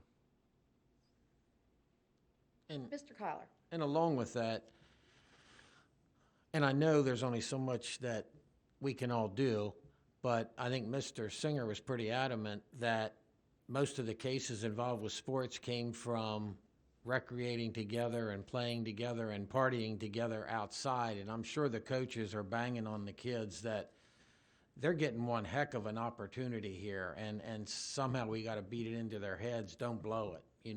You can, if you really want to compete in this time we've given you, stay away from the parties, stay away from the other stuff, and focus on school and this. And easy to say, but I'm sure everybody's hammering on that also. And thank you, Mr. Duffy, for working all that out, because it is important to our students, athletes. And it looks like Mr. Duffy is frozen.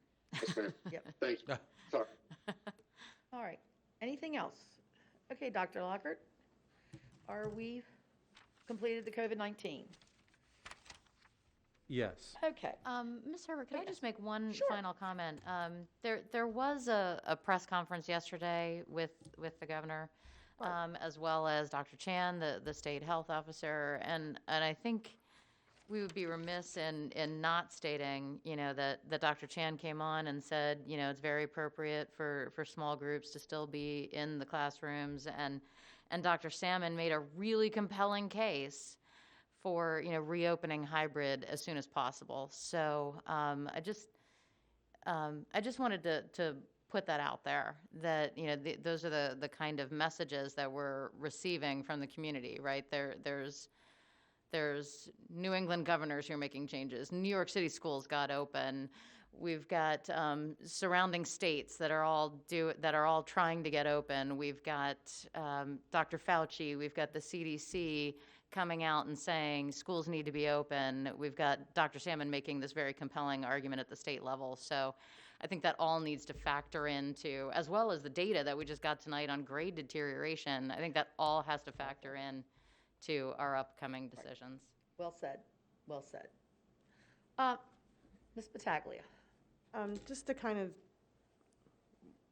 go after what Ms. Savigny said is, that this week you've seen a lot more conversations on social media, education professionals, medical professionals have been coming out and saying about how virtual, they're starting to see that this is not, the best thing right now, that we need to get the kids back in. And, we hear a lot of, we're not listening to experts, but we are. And, they're on different levels. You have experts on different levels, and we are listening to them. We have been listening to them. The CDC and the American Academy of Pediatrics has said right from the start that the kids need to be in school. So we are listening, we are looking, we are reading, and it's just, now it's starting to pick up momentum, and others are starting to notice things that are happening. So it is important that everyone just keeps their eyes open and listening to that information that's coming out. Thank you. Dr. Dorsey. And I just wanted to give an Finally. FYI that soon the Board of Directors of MABE will be having a meeting with Dr. Salmon, and that's going to be the topic of discussion, reopening schools. So we can let you know more about that What's going outcome later. All right. Well, we will move on now. If I could, since this was started, I also have to mention that the CDC just came out with the recommendation that in-person learning is now a high-risk activity. They did just come out with that. And additionally, there was Dr. Salmon and state health official at their press conference also said students should come back to school in limited numbers, but didn't say what those numbers would be or how big the pods or anything of that sort. Just want to throw both those things out there, kind of give it a little bit more balance. Thank you. Mr. Kyler, did you want to say one more thing? No, back to Mabe. I just wanted to say I'm so glad we're taking advantage. It's hard in this current time with hybrid and whatever, but Marcia and I are trying to take advantage of legislative things, and Dr. Dorsey is on the committee and has been helping with their thing and with their annual event, and just opportunities like you were saying where you guys will get an audience and get to ask some questions, and I just wanted to say thank you.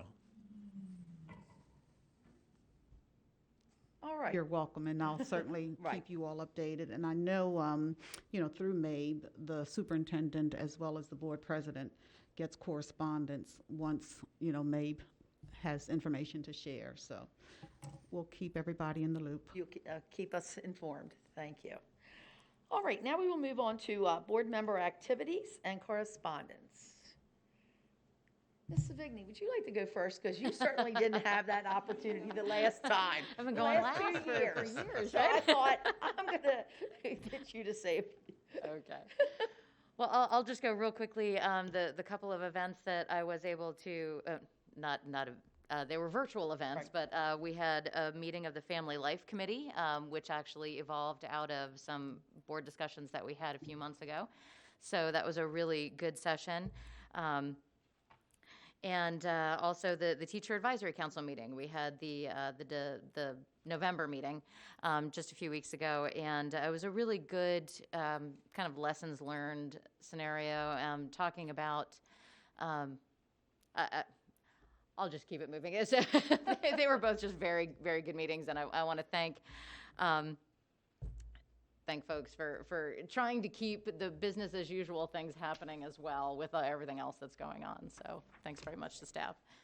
Mr. Kyler, we're just going to go right on around. Okay, I'm just going to be quick and simple. I've done some MABE events, and I've tried to make sure I could listen to the governor's press conferences, read his information, and listen to CDC, listen to the state level and Dr. Chan and Dr. Salmon, and I'm leading up to an apology. I've missed a couple East Middle School committee meetings, so can I ask the construction department, don't fire me, don't cut me off. I know it's about done, and my thoughts are there, and I got an email during the meeting with the slides that I missed from the last meeting, so thank you, guys. All right, Devanshi? Hi everyone. On November 19th, I met with student leaders from the student-led advocacy group called Carroll Kids for Equality. We had really good conversations on racial equity and school climate, and also talked about certain initiatives that they're leading. It's always wonderful to meet with student leaders and advocates because their drive and passion for impact and change is very inspiring. On the note of student leadership, Schwab applications are currently out.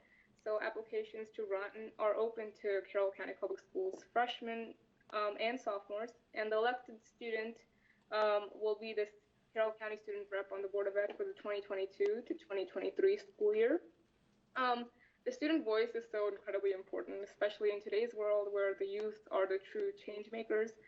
Being the student rep is a wonderful opportunity that allows you to both bring about change and make your voice and that of your peers heard. I encourage students to please reach out to me if you have any questions on the position or the process. With that, I hope everyone has a safe and happy holiday break. Thank you. Ms. Battaglia?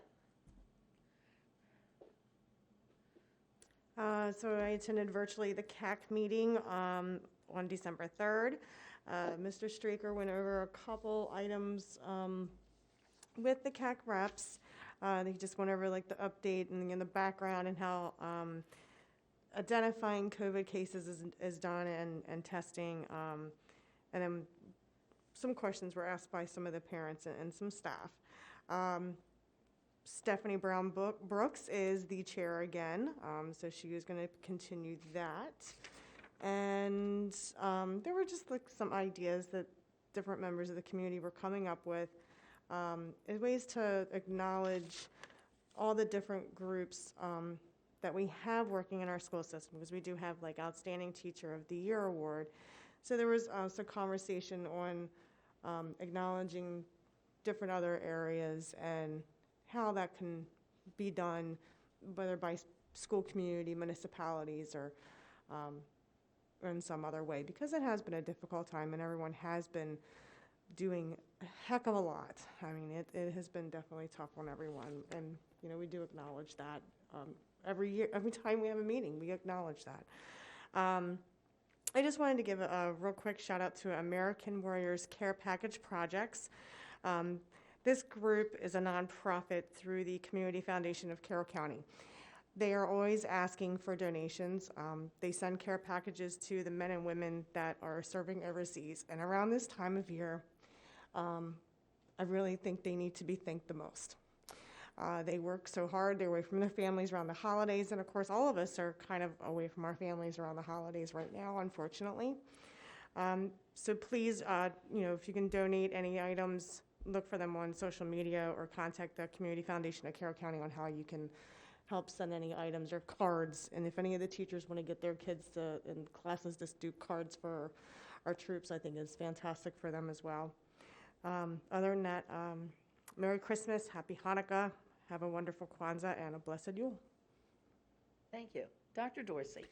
Okay, on the 12th and 13th of November, I attended the virtual National Blue Ribbon Schools celebrations, and again, those celebrations and ceremonies were held throughout the day. I didn't listen to the entire program, but I caught a good bit of it, and it was very inspiring, and I was able to also virtually attend Hampstead Elementary staff's celebration with the students and staff. And again, our congratulations to the entire Hampstead staff, students, and community for receiving such a distinguished award.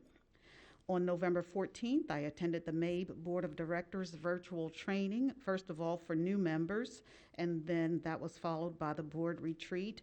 And there certainly is a different hat that I will wear while serving on the MABE Board of Directors. Basically, the audience will be the entire state of Maryland. We reviewed the roles and responsibilities of the MABE board, our board members, committees, and staff, and we also discussed how to be good board members and approved 2 to 3 areas of focus in the MABE work plan for the upcoming year. On the 19th of November, I participated in one of the book clubs that's being offered by our own CCPS staff. And the book club that I attend is being held on Thursdays, and it's going to be for 6 Thursdays through January. Using the Courageous Conversation Compass and the established norms, we are discussing the book, How to Be an Anti-Racist, in a very safe and non-judgmental environment. And I would encourage fellow board members to also participate in opportunities like this as they become available. On the 23rd, I participated in MABE's Budget Committee meeting. I'm also on the Budget Committee for MABE, and we reviewed and discussed the proposed fiscal year 22 MABE budget. On the 2nd of December, and again, a lot of my activities for the month have centered around MABE. So on the 2nd, I participated in the Board of Directors meeting, and we received an update on various committees and activities of the board. And just as recent as yesterday, December 8th, I shared a presentation on the role of a board member with students in Mrs. Eccles' Teacher Academy class at Westminster High School. Students were very interested in hearing information about the Board of Education's role and learning about how that role compares to the role of the superintendent and how it works. So I give many thanks to Mrs. Eccles and her Teacher Academy students for the opportunity to share. And last of all, last evening, I listened to a student during a Zoom meeting. I met with a WHS sophomore who shared responses from a Student Voices survey in which 329 students participated. During the conversation with the student, not only were concerns shared, but also I was quite impressed because possible solutions to address the concerns were shared as well. So I thought this was very positive and can certainly give us some impetus as far as moving forward. I know the student shared that she's also met with Mrs. Jones and Mr. Anderson, so my thanks to them for also listening to the student. And again, I encourage all of us to be aware of and to actually listen to our students when they come forward with concerns to share with us.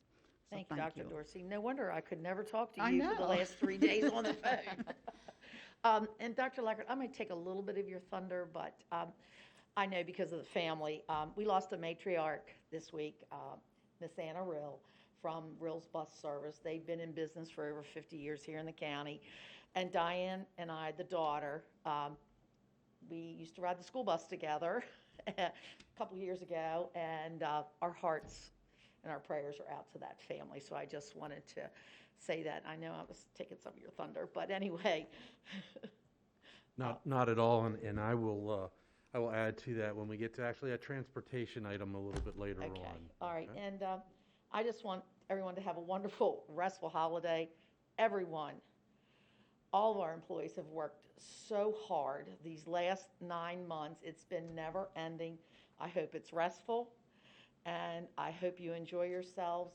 We may not all be on top of each other as a family this year, but we have new ways to talk to each other and FaceTime. So I hope you all enjoy that, and thank you also very much for working so hard this year. And Happy New Year to everyone, and let's hope that this COVID goes away in 2021. Dr. Lockert.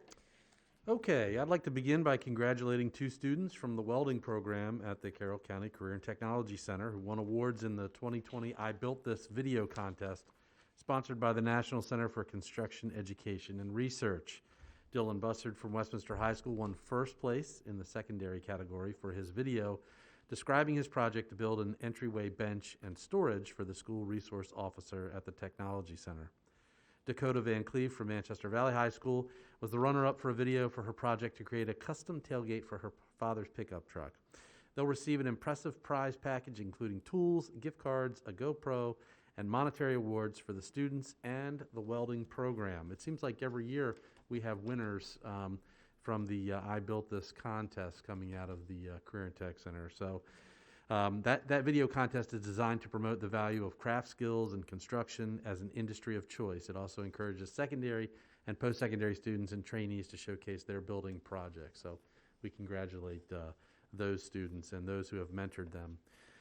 I'd also like to congratulate Holly Furman. Holly's a media specialist at Shiloh Middle School who was featured as Librarian of the Month by the Maryland Association of School Librarians.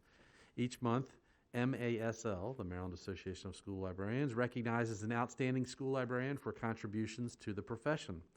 Holly's article in the organization's Librarian Spotlight highlighted her role with content teachers as well as the projects and events she supports through the library. And I think she was somewhere on the front page of the Carroll County Times today. Yes, she so was. Congratulations, Holly. And finally, congratulations to Dr. Beth Ann Mon, a teacher for the hearing impaired. I've known her in my work life in a couple counties now and have always known she was an outstanding employee. She was chosen by the Maryland Governor's Office of Deaf and Hard of Hearing as the Outstanding Deaf Community Ally of 2020. Beth Ann has devoted her career to improving learning opportunities for hearing impaired students. She has educated teachers and legislators and advocated to raise the standards of service to the deaf community in Maryland. She enhances the field of educational interpreting through teaching, mentoring, providing workshops, and testing educational interpreters to increase their success with students in public schools. We're very fortunate and proud to have Beth Ann's expertise and passion in service to the staff and students of Carroll County Public Schools. So congratulations, Beth Ann.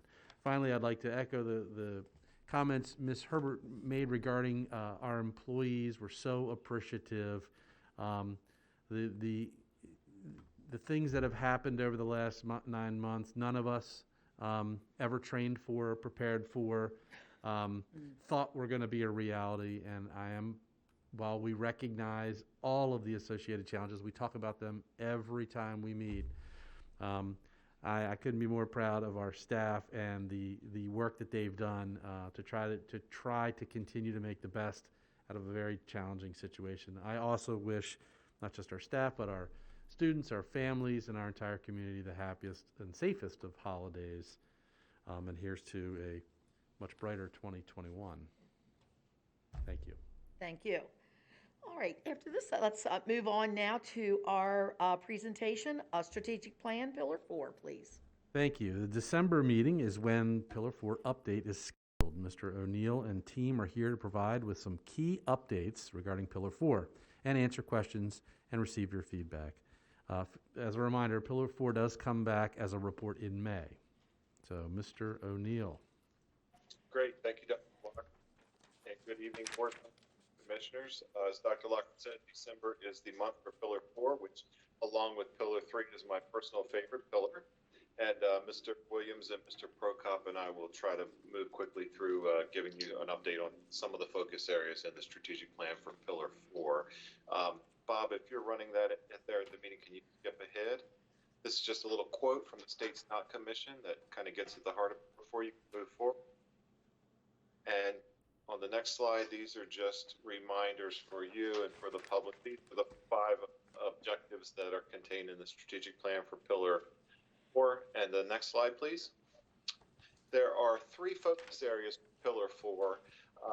We're going to present on 2 of the focus areas, the first 2 this evening, and then when we return in May with the next timeline for an update on Pillar 4, that's when you'll hear more on focus area 3 from Mr. Streeker, Ms. McCabe, and their team. That other focus area deals with student referral data, and we try to pick that up at the end of or nearer the end of the school year. So for tonight, it's just going to be focus area 1, which deals with the sort of compliance with the Safe to Learn Act and meeting all of the recommendations we've been working on as part of the strategic plan coming out of the Security Committee, and Mr. Williams will present on that in a second. And then next slide, please.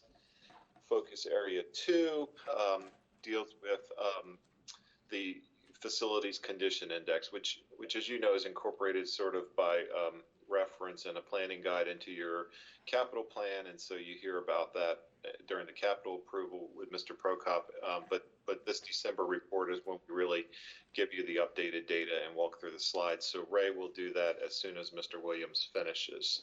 Next slide, Bob. And Mr. Williams. Good evening, President Herbert and board members and commissioners. As you probably remember from previous meetings, Focus Area 1, and as Mr. O'Neill just mentioned, was the implementation of the Safe to Learn Act of 2018. I am very pleased to report to you that all the targets for that have been completed, and that was the full implementation of the Act. It included what you see before you, the model policy for mental health services, safety evaluations, adequate law enforcement coverage, threat assessment teams, SRO security assistant, and security assistant training, and school emergency operation plan updates. It also included a number of other reports that are annual and that we will continue to comply with to stay in line with the directives or the tenets of the law. And some of you will probably remember that we reported on this monthly during 2018 and 2019 at the board meetings. The GPS and communication capability on buses, we're happy to report that is fully implemented, and that came out of a partnership with Sheriff DeWeese on the school bus stop arm initiative. I know Mr. Hardesty worked very hard on that, along with the sheriff, to make sure that everything was in place to get the stop harm initiative up and running. And just the benefit of that was the fact that we were able to implement live active GPS on buses, as well as communication from each bus to central office, and then also some additional folks as far as contractors. So next slide, please. And because we were able to complete the targets for the Focus Area 1, we would just like to come back in May and bring some proposed new performance targets back to you for your approval or affirmation. And those involve basically some things that the SAC is also focusing on, which I think makes it a good fit, and that is internal security audit and accountability program. And Mr. Pierce will be spending quite a bit of time focusing on that. And then also enhanced or increased student and parent engagement. And that is also being worked on by our Security Advisory Council. And we're just considering a variety of means to receive and deliver that. The SAC will continue to kind of build some framework, and we believe that we'll be able to come back in May and give you some good targets for both of those items. And I would turn it over to Mr. Prokop. Okay, thanks, Dwayne. Board members, I'm just going to report on the FCI tonight. Facilities Condition Index has been brought to your attention through the Facilities Master Plan and also the Capital Improvement Plan. So we've talked about this to some degree, and I think, like I said, all board members have been introduced to it. So, you know, the formula is relatively simple. It's just the ratio of the life cycle renewal requirements or deferred maintenance to the cost of replacement of our in the system. So it's a relatively simple calculation, but it is a very large application we use to analyze that. Big picture planning tool. It does not consider the functional aspects of school facilities. I'll be talking about that a little bit later in one of the later slides. But what the next slide talks about facilities, or I'm sorry, it talks about what the FCI, what we do with it, what it's used to do, and like I said, it's a large scale planning tool. It is we look at it to input the information, the current information we have, and then we can adjust variables. So we can look at what if scenarios to try to come up with the best strategy moving forward. So the next slide has is a slide that you've seen, as I said, with the Facilities Master Plan and also in the capital plan. Just to review it quickly, it is the horizontal line shows the FCI and how it changes depending on the funding. The funding is shown as the vertical lines, the board's CIP request. What's referred to as the vertical tan lines, the school dude or event manager, or I'm sorry, it's called capital forecast is the application. That's the recommendation from capital forecast, what we should be doing as the systems age out. You'll notice that the hashed lines, the hashed vertical bars are the previous years or the current year we're in. The solid bars are fiscal year 22 is the year of request that we have before us, and then 23 to 27 are the plan years. And you can see, not surprisingly, again, this has been brought to the board on a few times, and we've not been able to maintain the 31% baseline that was established. We've increased to the point of being at 35%. But you'll notice with the increased funding for the Career and Tech and for East Middle, that will begin to drop down that FCI to closer to 31, not quite reaching it, getting to 32%. But then as we decline in our funding levels, the FCI begins to increase, and the relationship is pretty straightforward. If we increase our capital investment, we will decrease our FCI scores. And one of the next slide shows one of the ways to look at this is to try to maintain, what would it take to maintain the FCI at the current level, 35%. I know that's not the 31 that was established, but this is just one scenario we could look at, and it shows that we're at about $45.6 million per year over the next 10 years just to maintain where we are today. And the next slide shows that if we try to drive that FCI down to that 31% baseline, we'd be looking at about 54.1 million per year. over the next 10 years to get that back to the baseline level where we were. And both of those last two slides, they do show that there are peaks. There's 25 and 30 where it's much higher amounts, but the rest of the 8 years, it's a more manageable level. But those peaks reflect those aging systems aging out in those times. So the last slide to round things out here is these are the FCIs for the individual schools. Again, this is just one data point we used as we prioritize our renovation projects and modernization projects. As I mentioned earlier, the functional assessments still have to be addressed. I believe I mentioned this last year. We were going to take a look at addressing years. We stopped our last functional assessment in 2008. We did all schools older than 1980. We'd be looking at schools now that are beyond that 1970 or I'm sorry 1990 or so. So that would include Liberty High School, which gets it into that mix up there with East and Career and Tech, as you see. So we still have that component to do, but with everything else going on this year, that wasn't the year to try to go out there and do those functional assessments. But we still have to do that so we can plan our out-year modernizations. And that's it. Yeah, the last slide, thank you, Mr. Prokop. The last slide just discusses where we move with next steps, and then certainly we'll take any questions or discussions you have.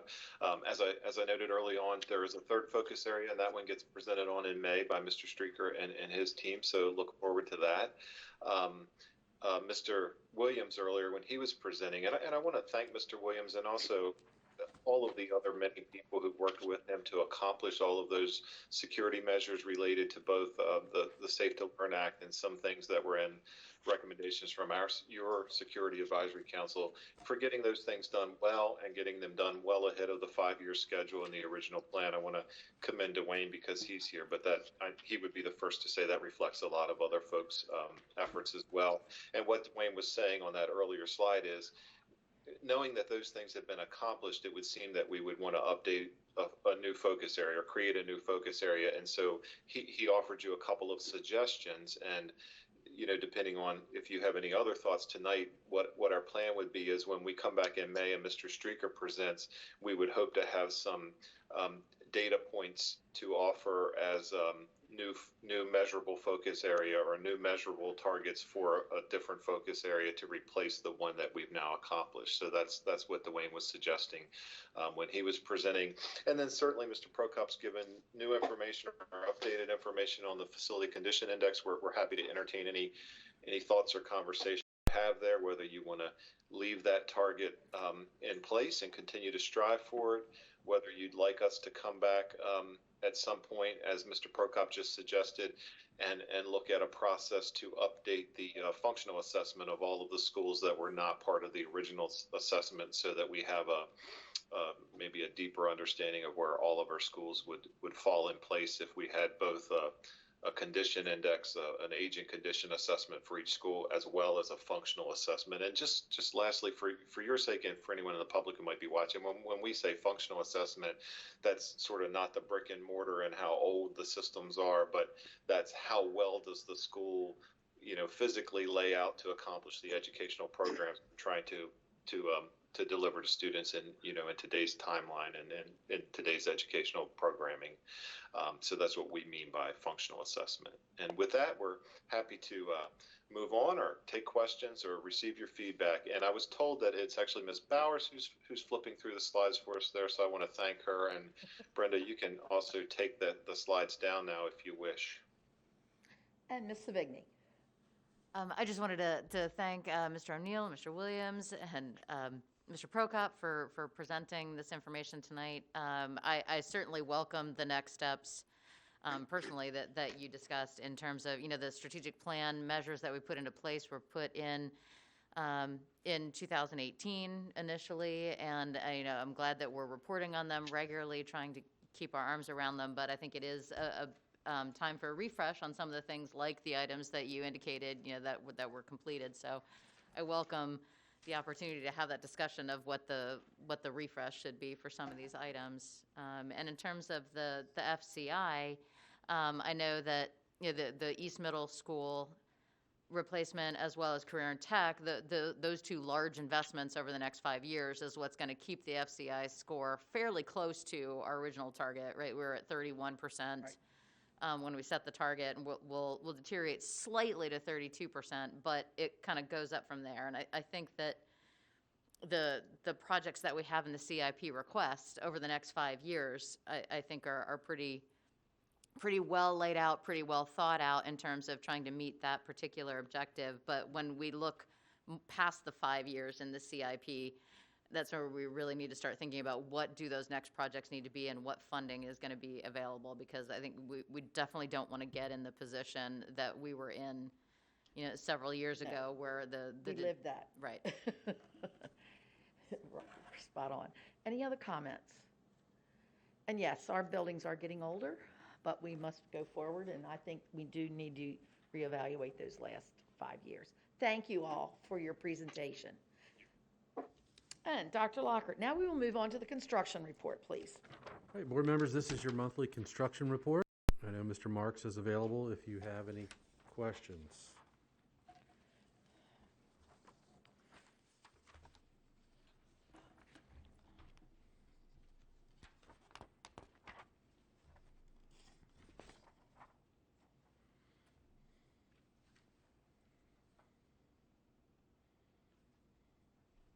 Marks?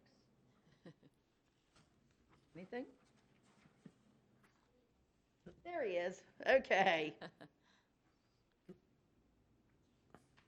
Anybody have any? Mr. Kyler? You may have told us this a month ago. I just can't remember. Robert Moton Elementary. What's your best guess on some of that? Well, we're going through meetings. In fact, we had another one yesterday with the engineers on their options that they want to present back to the county. My best guess right now is we'll probably have a resubmission to them in early January. If all their calculations work out, and then we'll be ready to go to assess that with our contractor and see any implications from there. So it'll be early winter. But obviously, we're not going to be able to start until the summer, or if something else happens. So we're in a holding pattern until good weather hits us again, and we can shut down. There's too much activity at the school to be doing anything. Any other comments? All right, then we will move on to the Transportation Services Benchmark Report, please. Thank you. Each December, we ask Mr. Hardesty to provide the annual Transportation Services Benchmark Report. This report, which you have seen annually for several years, was originally developed following a prior legislative audit. It examines a number of internal and external data points to review our departmental efficiencies. Of note, with the state's decision to close schools last March, there may be some items in the report that reflect that decision. Certainly for next year's report in 2021, Mr. Hardesty will need to note the impacts of the pandemic on the data. And Mike is here for any questions or discussion that you may have. Any questions?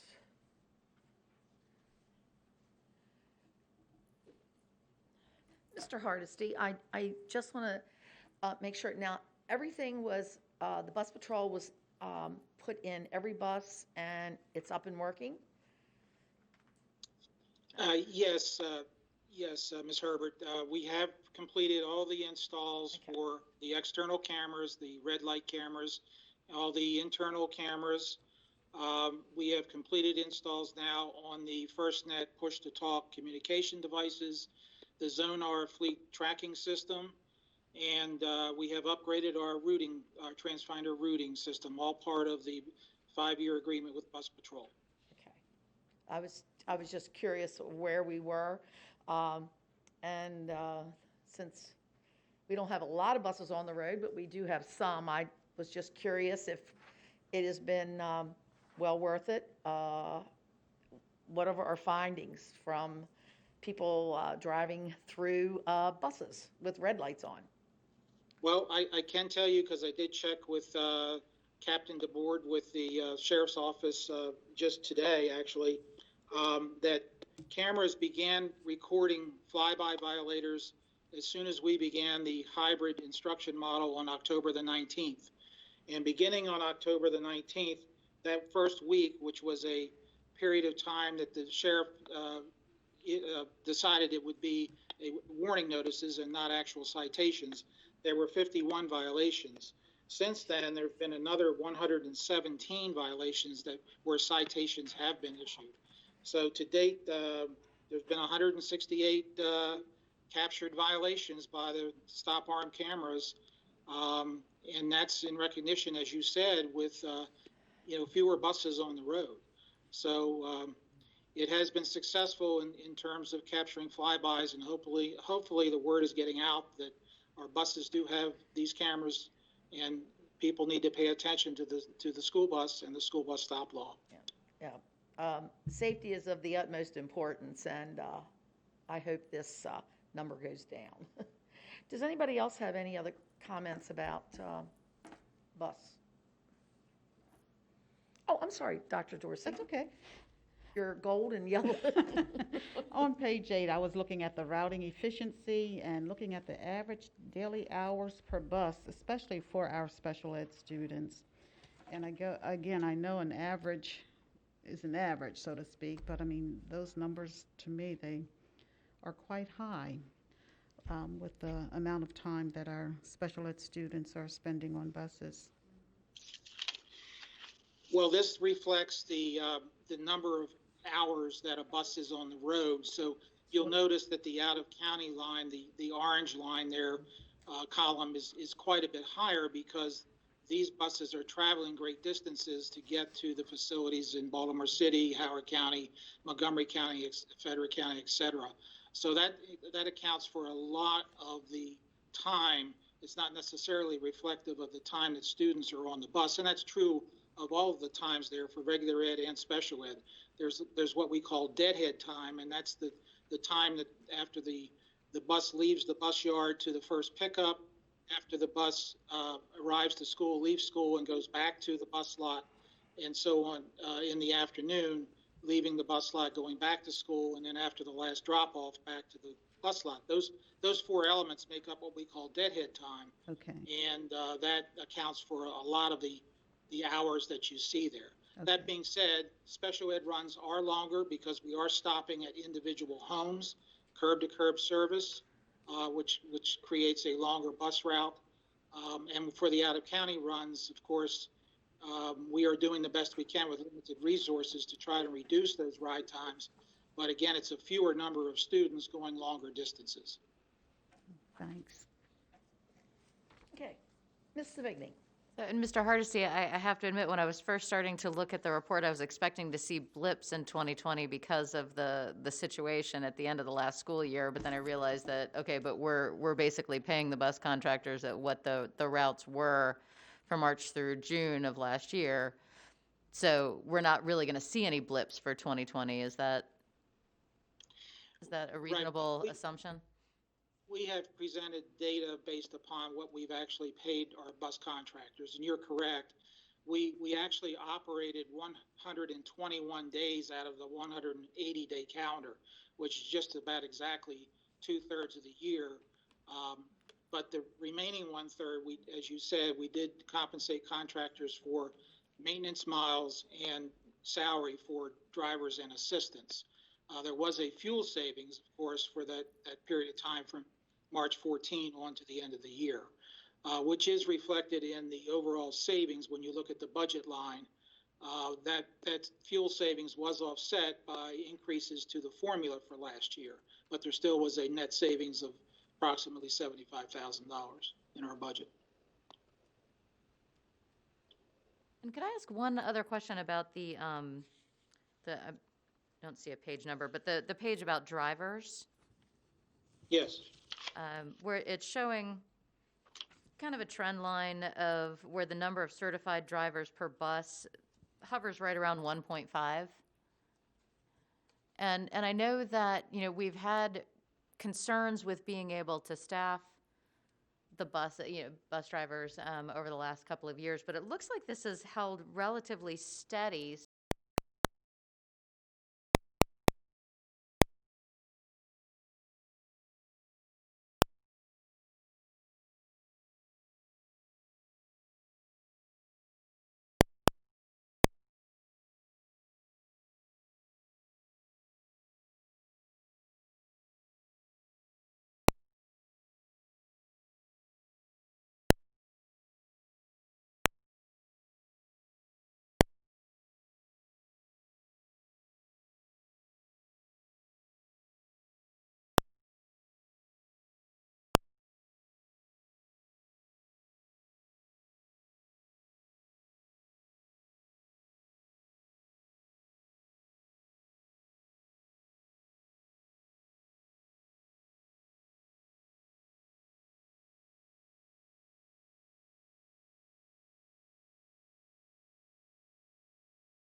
Pods. And we have not experienced the driver shortage that we thought we might. So it's really a tribute to our and dedication of our contractors and drivers. Thank you, Mr. Hardesty. Any other questions? Mr. Hardesty, I do have one, and that would be, are we still training drivers? Yes, we are. We are doing it in a virtual environment. We had to, reassess how we were providing training and reorganize that entire effort. So Ms. Williams, our driver instructor lead, should take all the credit with her team in reorganizing how we've done that. We have seen the numbers drop off, however, in terms of the applicants that would want to be bus drivers. So thank you for asking that, Ms. Herbert. We would like to put that word out that we are offering training every month. Yeah, we still need bus drivers. Prospective bus drivers, yes. We're still, contractors are certainly looking for drivers. And they have to make appointments then to go to the MVA? Yes, they will have to get a learner's permit. They don't necessarily have to have the CDL learner's permit to come to our class, but they will eventually have to earn that in order to go on the road and receive behind the wheel training. Okay. All right, thank you. Any other questions? Well, thank you very much, Mr. Hardesty. And now we will go on to 6C, the COVID-19 physical report. Oh, right. I'm sorry. Whoops. No, Dr. excuse me. Before we go on, Dr. Lockhart, were you going to make an announcement concerning the real family? Because I wanted to tag on to whatever your comments are going to be. Well, I have that in my notes to do at the transfer of school bus contracts. Oh, okay. Got it. Because Okay. that's Yeah, specific I'm sorry. to Ms. That's what it was during this time. That's fine. All right. I see we have somebody right up there ready to go. Right. So, thank you, Mr. Hartlow. Board members, the attached in your agenda packet, the report for the COVID-19 fiscal report, standard fiscal impact report. Mr. Hartlove is there. This updates each month. Mr. Hartlove, I don't know that we have any significant additions here from last month.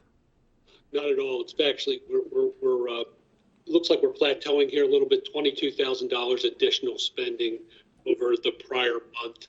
So that's it. And also we did, our amount of federal reimbursement has gone up and the local share has actually gone down a little bit. So that's good news. All right, does anybody have any questions? Ms. Battaglia. I just wanted to verify, we do have a good amount of PPE in stock, particularly when we're having our special needs students in instruction right now, and then with the anticipation of us going back hybrid. I just wanted to, we're good. Yeah, go ahead, Chris. I was going to say we're making an effort to try to get ahead of the curve and making sure that we have as much as we need on stock, and also have a bit additional, just in case we hit shortages like we did earlier Thank you.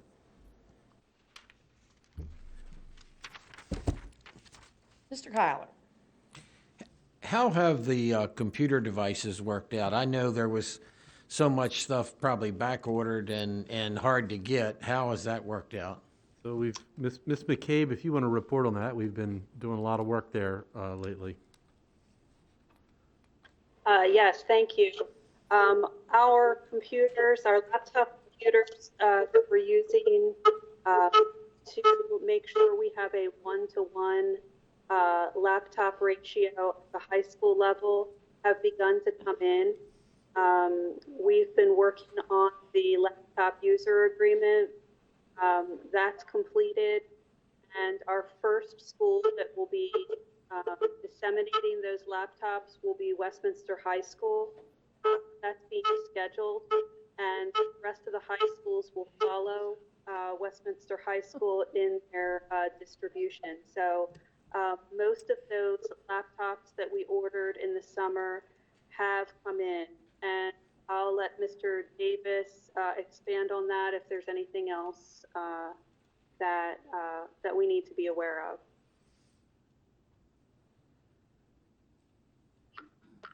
I can only add, yes, they're all here and they're being integrated out at the Kessler facility and then redelivered out to the schools. So the process has been identified and we're moving forward. Mr. Davis, how long do you think it'll take from start to finish to get those all distributed? The idea is to have everything absolutely out by the start of the second semester. Hopefully we'll get it done before that, but we're kind of doing it one school at a time because it's a lot of work to get the 8,000 computers integrated and then because they came in on pallets, and so they have to be repalletized and then inventoried and then sent out to the schools, and then the schools are arranging the distribution. So and we have to get the other ones that were loaned out back, and so it's a process.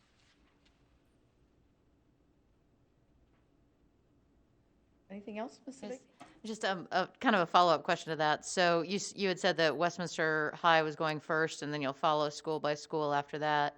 Are there any situations where there are like certain groups of students that it would be better to get them devices first rather than just doing all one school at a time? Like, are there any students that were struggling with not necessarily, like they didn't necessarily request a device from us, but they may not have a good number of devices in their household that they're still struggling with sharing and things like that, that it might be better to get devices to those families first rather than doing just school by school?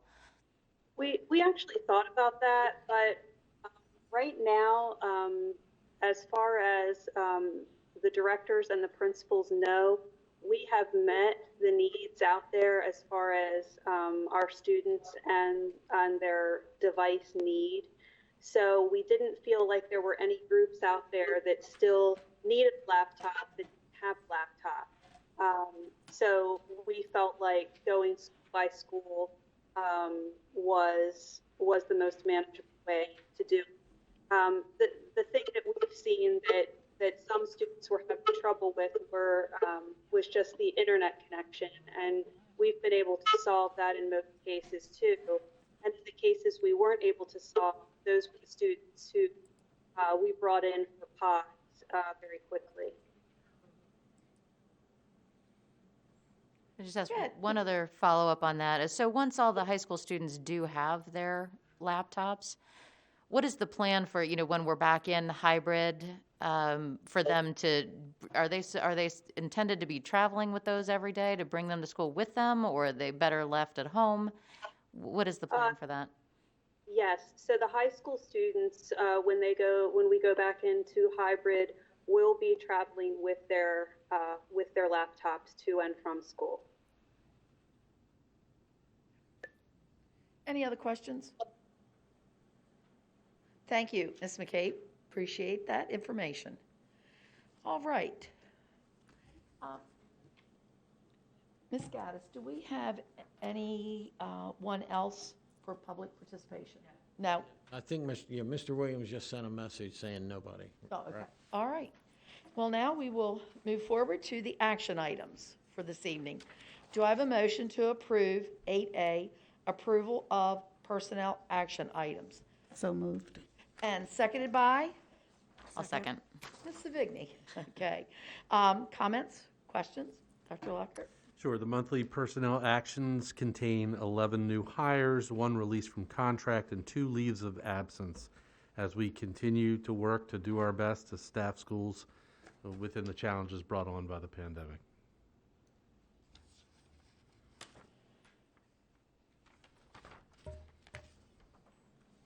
Comments?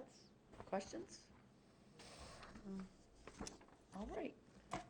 So, I will call for the vote. All in favor?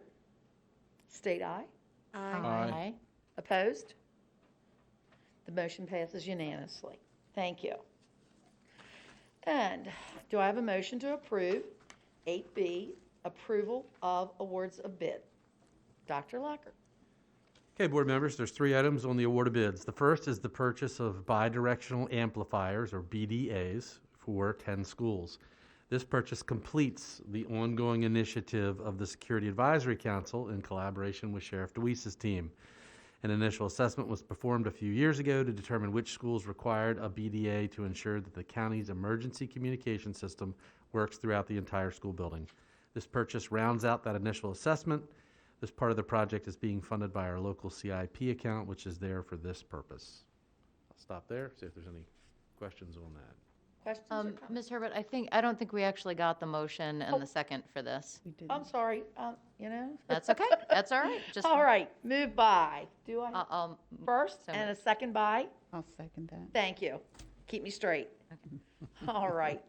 Anything else? I had just wanted to comment on Okay. that, because again, it looks like with the addition of these other pieces of equipment, that all the schools will be up to date, but then it does say that, certainly needs may change and there's going to be a reevaluation, so we may see some future requests for this type thing, it looks like to me. Am I sort of looking at that the right way, or? That's possible, Dr. Dorsey. This is an initiative that Mr. Williams would, or now Mr. Pierce too, would be working on with the sheriff and his command. And we had an initial assessment done by an external consultant, and this is the final step in implementing that. But as you know, the SROs are now in the schools at the original time that was just beginning. So as we get feedback from the SROs and the command staff, if there are needs to look again, we can either do a second assessment across the board or address individual schools as those needs are identified. Okay, thanks. Ms. Savigny? And Mr. O'Neill, this is a capital allocation that we've already made, right? And some of this actually comes from grant funds? Yes, and I see Dwayne and Ray have joined us. Over the years, as we've tried to unroll this initiative, at times we've had to use capital money. At times we've been able to secure some grant money along the way.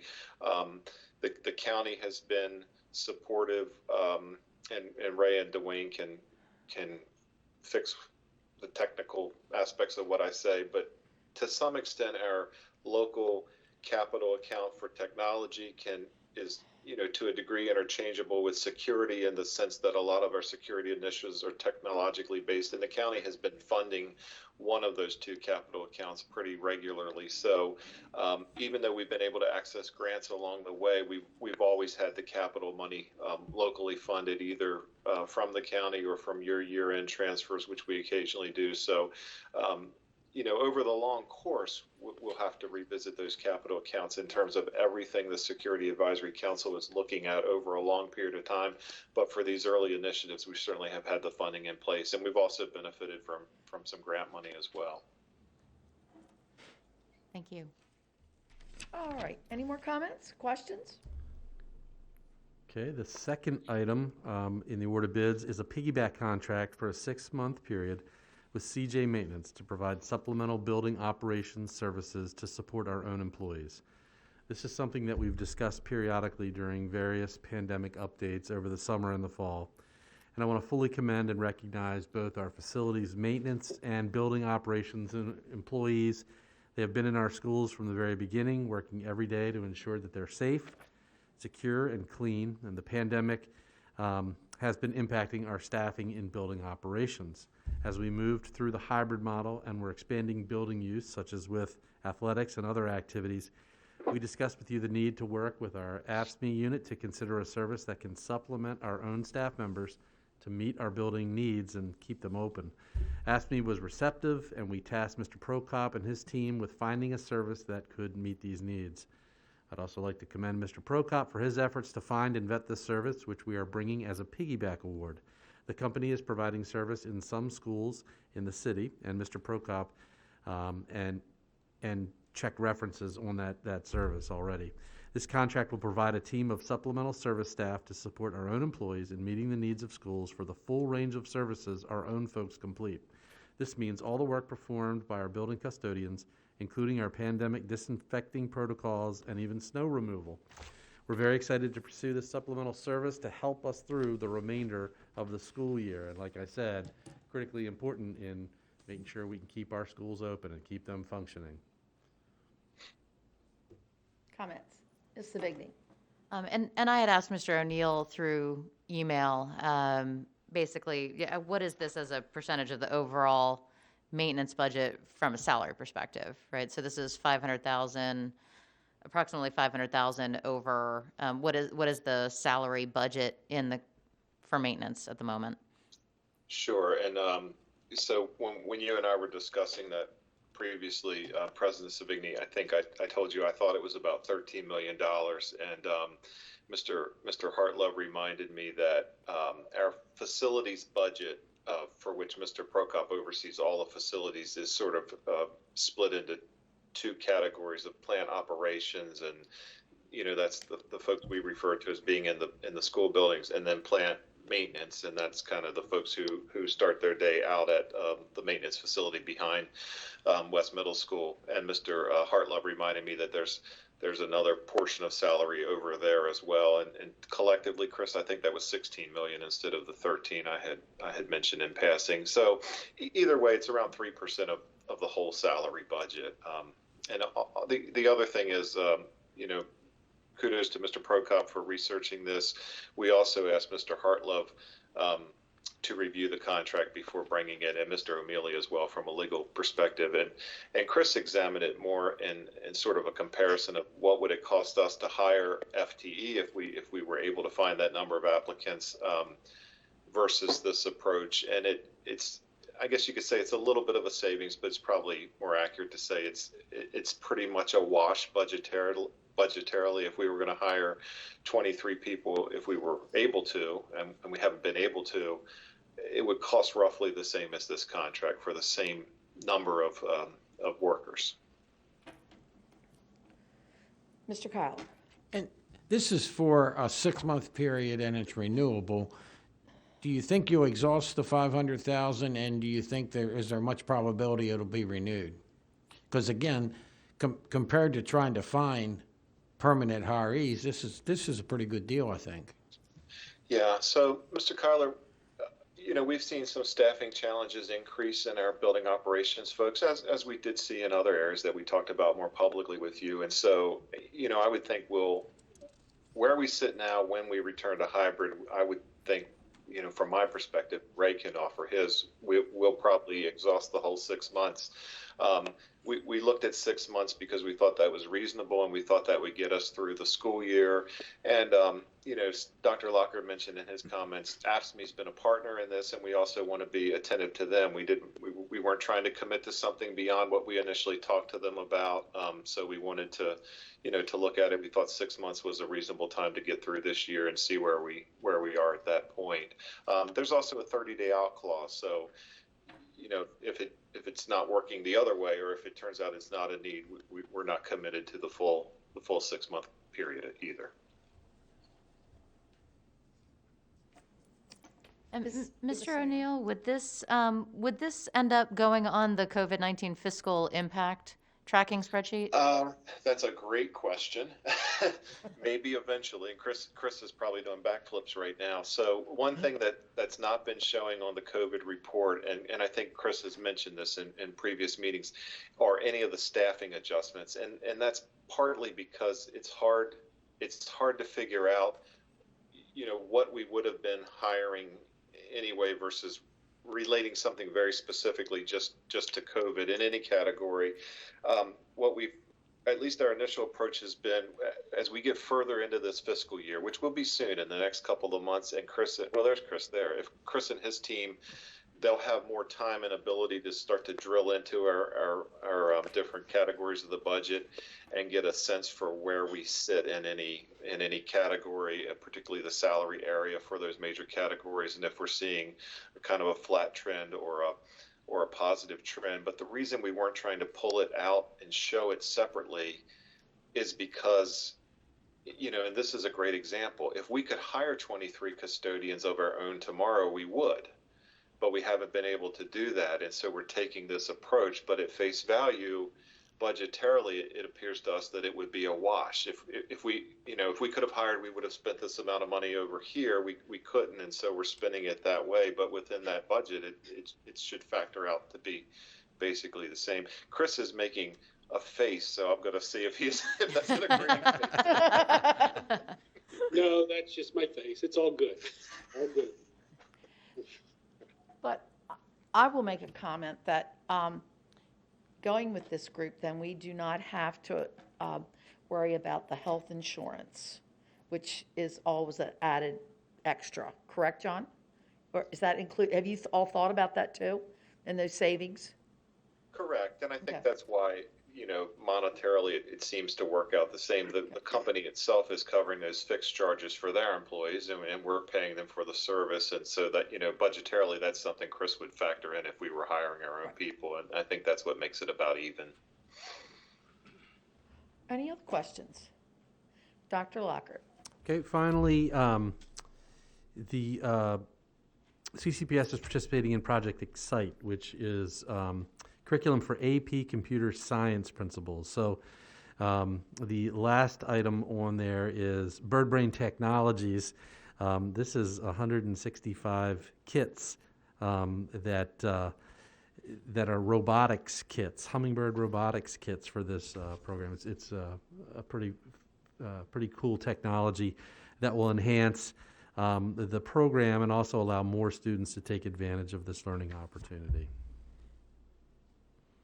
Comments? Questions? Ms. Savigny.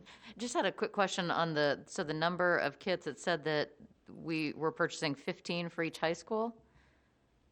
Right. But then it says 165, so that doesn't quite. Yeah, I think we've already provided 15 for each school, and this procurement gives an additional 165 kits. Okay. Right. And they'll be equitably distributed to the high school. Those additional 165 will be sent out to the other high schools. Okay. Yep. Any other questions? All right.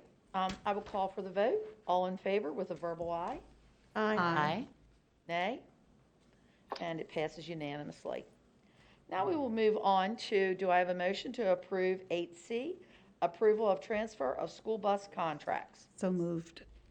Moved by Dr. Dorsey and seconded by? I'll second. Donna Savigny.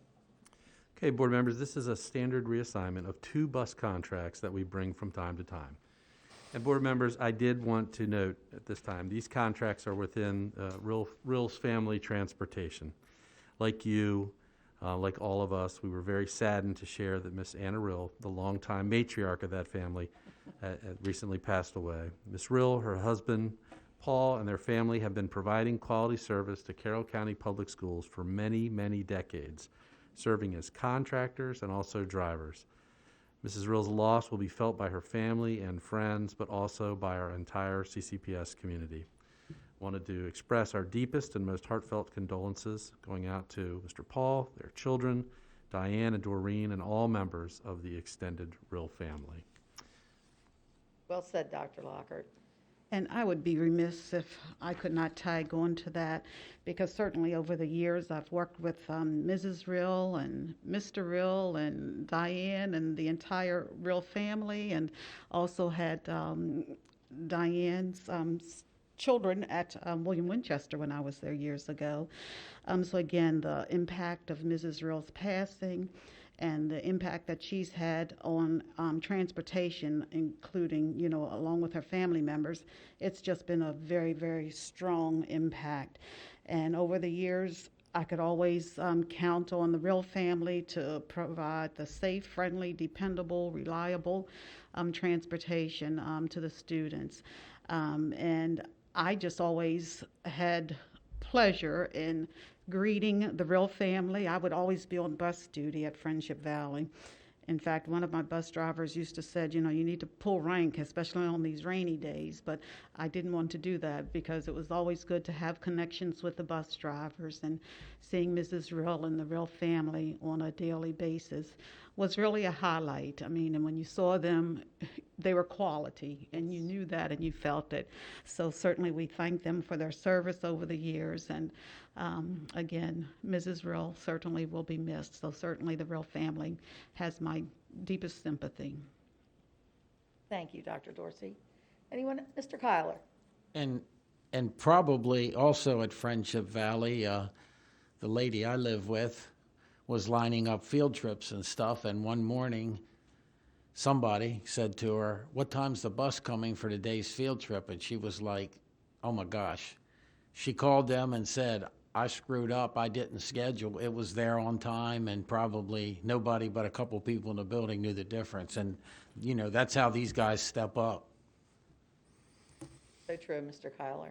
Anything else? All right. I will call for the vote. All in favor with a verbal aye? Aye. Aye. Thanks. And it passes unanimously, and thank you. Now, do I have a motion to approve 8D, approval of design development documents for East Middle School Replacement Project? Do I? So moved. And Ms. Battaglia? And I will second that unless Okay. you want to, Mr. I Kyler, was since gonna you say, I'm served not on the sure. Okay, committee. thank you, Dr. Dorsey. They're fighting over. I Okay, know. No, I will back out from Mr. Kyler All right, to have that.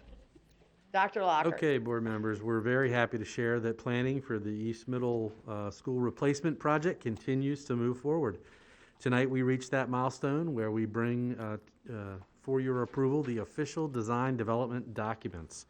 This is a formal step required by the state for a major project, and I'm guessing you recall these formal steps from the Career and Technology Center project not that long ago. The design development documents are an interim stage between the schematic design you approved in September and the final construction documents that you'll approve eventually that will lead to the bid process. This stage doesn't have that level of detail where Mr. Marks has, all the blueprints for all the details in the building, but the design documents do contain important elements such as relief drawings, site layout, floor plans, and a deeper concept of program and space layouts. As always, we also update on the tracking of the budget estimate at every stage of the process. I want to take this time to thank the members of the Planning Committee, including Mr. Kyler and Ms. Battaglia, for all their work in moving things forward to this next stage. It's worked well for us in the past to have our architect, Mr. Hagan, present some images that are generally easier to follow and understand, so I'll ask him to do that now, and then we can answer any questions that you have. So, Mr. Hagan, thanks for joining us. Yes, thank you very much for inviting me tonight. Nice to be here with everybody. Good to see everyone, as always.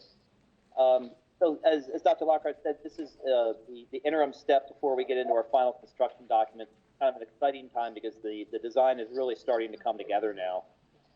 If we go to the next slide. So just to recap our schedule a little bit, we last met with you for approval of schematic design back in September. And I'm going to give you that update of what's happened since September to today. We'll be bringing back the final construction documents to you in midwinter early next year, and then start the bidding process in late winter, and with the intent to get out to construction later next year, and then obviously open for full occupancy in August of 2023. And we're on track with that. Next slide. just to recap exactly what is it we're doing here. What you see on the screen here is the existing site plan, and outlined in the dashed yellow line is the existing East Middle School. And our intent is to demolish that building once the new building is constructed, which you'll see in a moment on the next slide behind the building, at approximately 126,000 square feet. So next slide. So what has changed since we last met in September? This is a quick update of that, and I'll go into a little bit more detail when we see the images coming up in a moment. But just to recap, we've been refining the site design. We brought the construction manager onto the team, and he's been heavily involved in helping us shape how this building will be constructed and how we will keep the existing school occupied and functioning while we do that. We also have been the benefit of a transfer to the Board of Education of the rear track property, which has allowed us to have a little more flexibility in the design of the site and of the stormwater management piece. We've been working heavily with transportation to refine and develop the bus loop and the parking layouts and how all the traffic will circulate through the site safely. A big change that has come since we last met with you, we were originally looking at a 3-story building based on how the site tiered. Working with our construction manager and our civil engineer, we found some ways to minimize to minimize that tiering and to do some site grading that will allow the site to be a little bit more flat, which has allowed us to go to a 2-story model, which will create a lot of efficiencies in the design, and we'll show you that in the plans in just a second. We also were able to get the service area into the back of the building. As you may recall, it was at the front corner of the building previously based on how the site was shaping up. We found a way to move that to the back so that that's a little more hidden. And at the same time, it allowed us to move the gymnasium to the front of the building, which is a little better for after-hours access for community use, which we think works well. And lastly, we've been working, and you can see over on the left the number of days we've met with staff and the school and supervisors and just everybody that's involved to go through these quarter scale layouts and really refine and understand exactly what needs to go into each academic space within the building. So since we've met with you last, we've done a lot of floor plan adjustments, adjacency adjustments, and getting those room layouts really fine-tuned. Next slide. So the big reveal, this is our current site plan as it stands today, moving through design development and what we'll be developing for construction documents. One of the big changes here, I think at the last meeting we discussed having a relocation of Longwell to the left of the parking lot, existing parking lot. With our new layout and refining the site, we found that that's really unnecessary at this point. So we're planning to leave the existing parking lot in place. You can see as you come off of Longwell and Tuck, we've got the entrance to the site for the bus traffic, which will come down the hill, loop around into the front of the building, and then we've separated regular ed buses from the best buses. The best buses are biased a little bit more to the left near their entrance to the building.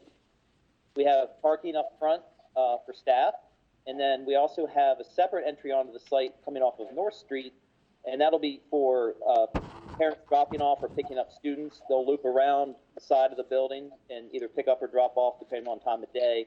And then we've embedded more staff parking in the center there of that drop-off area with multiple ways in and out, so nobody gets landlocked. If there are a lot of parents lined up, staff can get out if need be. And then as we follow along the back of the site, we have more parking for staff. And then you can see the service that I was mentioning has now pushed to the back behind the cafeteria that you see in the kitchen, which you see in purple. The left wing of the building is our gymnasium and cafeteria. So for recess and for gym activities, we have the play field to the left of that. So there's direct access out to a nice green play space and some paved play for basketball and other hard court surfaces. And then with the acquisition of that track property in the back, we're creating an access path down to that field so that gym classes, recess, students at recess can get down there easily, and the community can also get down there easily. So that's the site plan in a quick summary. If we want to move to the next slide, I'll talk about the floor plans, and then we can certainly go back to any of these images that you'd like to discuss. So as I mentioned, we've gone now to this two-story model. The first floor plan is to the left of the screen. The general plan concept is the same as you saw back in September. We still have the main entry along the front next to admin, the admin piece being that corner block on the right corner. We have the best program to the left, and they have their dedicated entrance between their program and the gymnasium athletics to the left. That also serves as our after-hours entrance, so you have nice access into the gym, the cafeteria as you walk down that left hallway from front to back, and then allow the rest of the school to be locked off so that after hours people don't have full round of the school. They can just go to the gym or cafeteria and then exit back out. As we move to the right of admin and kind of above admin, that's one of our academic wings. That's in the blue. And then the orange spaces that are kind of embedded in there are part of the special education program that we've integrated into the plan. As you move upstairs, we have essentially a second wing that's identical to the lower level in the back there on the right. And then the media center is above admin on the corner with a computer lab that you see in red. So those are nice, easy access to all the wings. And then above best, this is the new piece that has developed since last time. Instead of a lower wing below the first floor, you now have a wing above best. So everything is compact, it's efficient, and we have really great circulation from each academic wing down to the specials, to the media center, to the gym, the cafeteria, et cetera. So we're real excited about how this developed and how this evolved into a really nice plan. We move to the next slide. The one that everybody always wants to hear about is where are we dollar-wise? So I've shown here the budget and then where we were at SDs and now where we are at DDs. The DD estimate is a factor now of having our construction manager on board, and Dustin Construction, have gone out and gotten real-time numbers from subcontractors to help develop their estimate. And so what we're looking at here, we feel really good about that it's reflecting where the market is today. And of course, we'll be continuing to update this at each step of the way of this process. We'll have another estimate coming to you when we return to you in a couple of months. So we'll continue to track the market, track what's happening out there. But we feel good about where we stand in terms of what we were designing versus where our budget stands. And with that, I think that's what we had to share with you today. So I'm happy to answer any questions or what else I can do for you tonight.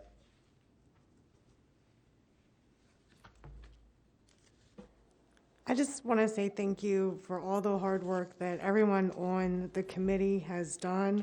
The couple of times I was able to join a lot of the conversations, and you know what Mr. Carver was even talking about, how this may have worked in one school and it might work better in this one, and just comparing how Mount Airy Middle is and trying to make it kind of the same way, and what works, what doesn't work. So it was a really good committee, and I just want to thank everybody that was on it for all the input, teachers, parents, community members, everyone. Ms. Savigny. Oh, I appreciate you walking us through this, Mr. Hagan, because one of the first things that jumped right out at me was the moving from the 3-story to the 2-story, and I was like, how did we make that happen? So, so I really appreciate those comments. It seems like it really is the design is evolving over time as we know more information. It's really coming together. Yeah, thank you. Yeah, it's a part of the process that, we start out with a concept that's schematic design, and the more information we receive, the more it evolves and the better it gets. And I really feel excited about where it's gotten to at this point. Right. Thank you for that comment. Sure. And the $59.4 million estimate currently, I mean, that's very close to the estimates that we previously had. Just one quick question about whether does the demo of the current structure, that's not included in this though, is it? Or is it? It is, yes. It is. The demo is included within these numbers. That's correct. Okay. Yes. Thanks. Yes. Does anyone else? Dr. Dorsey? Yes, I too wanted to comment again, looking at how this has evolved from a 3-story to a 2-story plan. Again, that seems to be great for this location. I had a question, though, about the bus loop. Can you sort of show me? I can see where the buses go in, but what are they, how are they Sure. getting out Now, or egressing? Yeah, it's a great question. If we could go back to the site plan slide for a second. Yeah, that one. Thank you.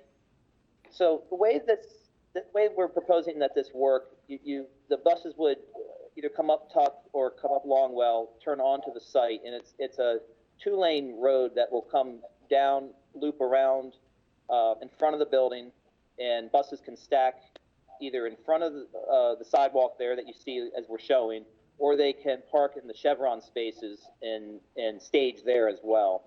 Then what we've established is a couple of ways out. So the regular education buses that are to the right can then loop out that kind of between that, to the left of that little green island that you see there, while the best buses would come around the far left of that, and then they would proceed down that lower lane past the parking and then back up the main lane and out. So does that answer your question? Yes, I'm still trying to see it, but thank you. Yeah, I wish I could point to it. I'm sorry. Dr. Dorsey, there's a little green island in that parking I lot. see that little Yes, green and they island. go around- Yes, Mm-hmm. you got to look for the island.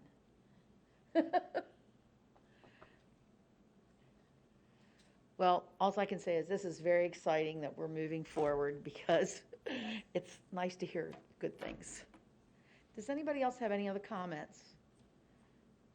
Yeah, Mr. Kyler, I was going to say, I'll piggyback what Ms. Battaglia said, and both of the committees, and a lot of it's the same team with the design too, but Career and Tech and this, I think we were spoiled to be on these two committees because it was very active committees, a lot of input, the quarter scale stuff, it was and they all had their areas they were most concerned about, but it all came together. You know, it was, I thought it was pretty amazing. And board members, if I might quickly, what we're attempting to do using the model of the Career and Tech, where we brought in board members in ones and twos to review the construction documents before they were actually submitted to the board. We're looking to assemble something virtually along those lines to give you a look at that final product, which will have a lot more detail in it, and also have a lot more detail about how the building looks, how it's actually going to look. So we're looking to put something together in the coming weeks. So you should be getting an invitation to those virtual meetings. thank you, because I did it, I really enjoyed the Career and Tech when we were able to come in and see all that information. It was great. It worked really well. Yes, it did. The documents were huge. Yes, they were gigantic and I could read it. Any other comments? All right, I will call for the vote. All in favor with a verbal aye? Aye. Anyone opposed? And the motion passes unanimously. And it'll be great for that Westminster community. Most definitely. Excuse me. Do I have a motion to approve 8E, approval of new audit committee members? So moved. And seconded by Second. Ms. Battaglia. Board members, board policy and administrative regulations CN, internal audit, define the composition and process for appointing members to the board's audit committee. We currently have 3 openings on the audit committee and have followed our selection process to identify candidates. So this evening, I'm recommending 3 audit committee members for your approval: Mr. Stephen Stafford, Ms. Erica Morse, and Mr. David Allen. Comments or questions? Dr. Lockhart, have any of these members served on the audit committee in the past, or are they brand new? I don't believe so. I'll double check with Mr. Hartlove. No, they are all new members. We appreciate all the interest that we have. Right. We appreciate these folks stepping up. Yep. Any other comments? All right, I will call for the vote. All in favor with a verbal aye? Aye. Aye. Opposed? And the motion passes unanimously. At this time, Dr. Lockhart, Community Advisory Council. Do we have any information? Well, this is typically when we ask the board if there are any additional topics. I know Ms. Gaddis and Ms. Tagli just reported that there was a meeting just this past week. Yes. Correct? So we're trying to get it here on the agenda so that there are additional items or things that we want the CAC to consider to provide feedback on. That's just a sort of an ongoing part of our agenda. Ms. Pataglia, I know you were present. I mean, I think basically they were just looking on how to acknowledge other groups, and not just our teachers, but other areas. And I think that was something that they wanted to look into how they could do that. Okay.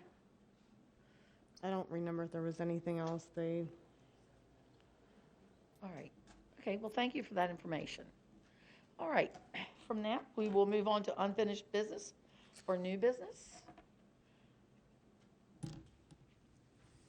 If we have none.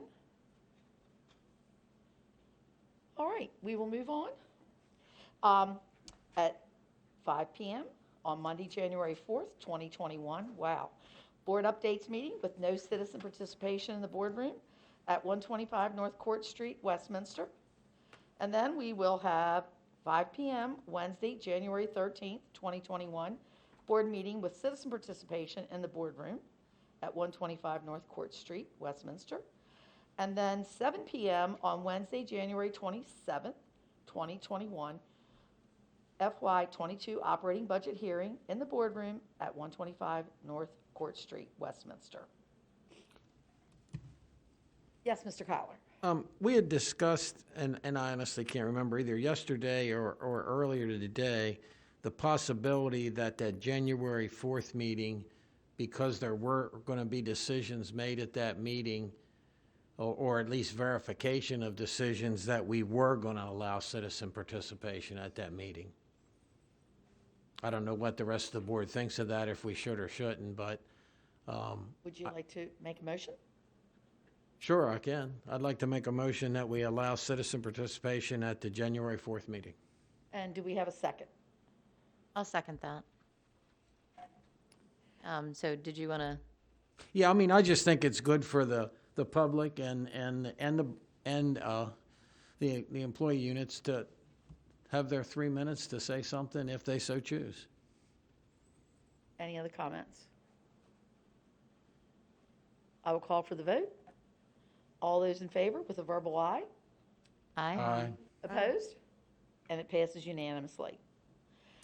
All right, finishing that. Do I have a motion to adjourn?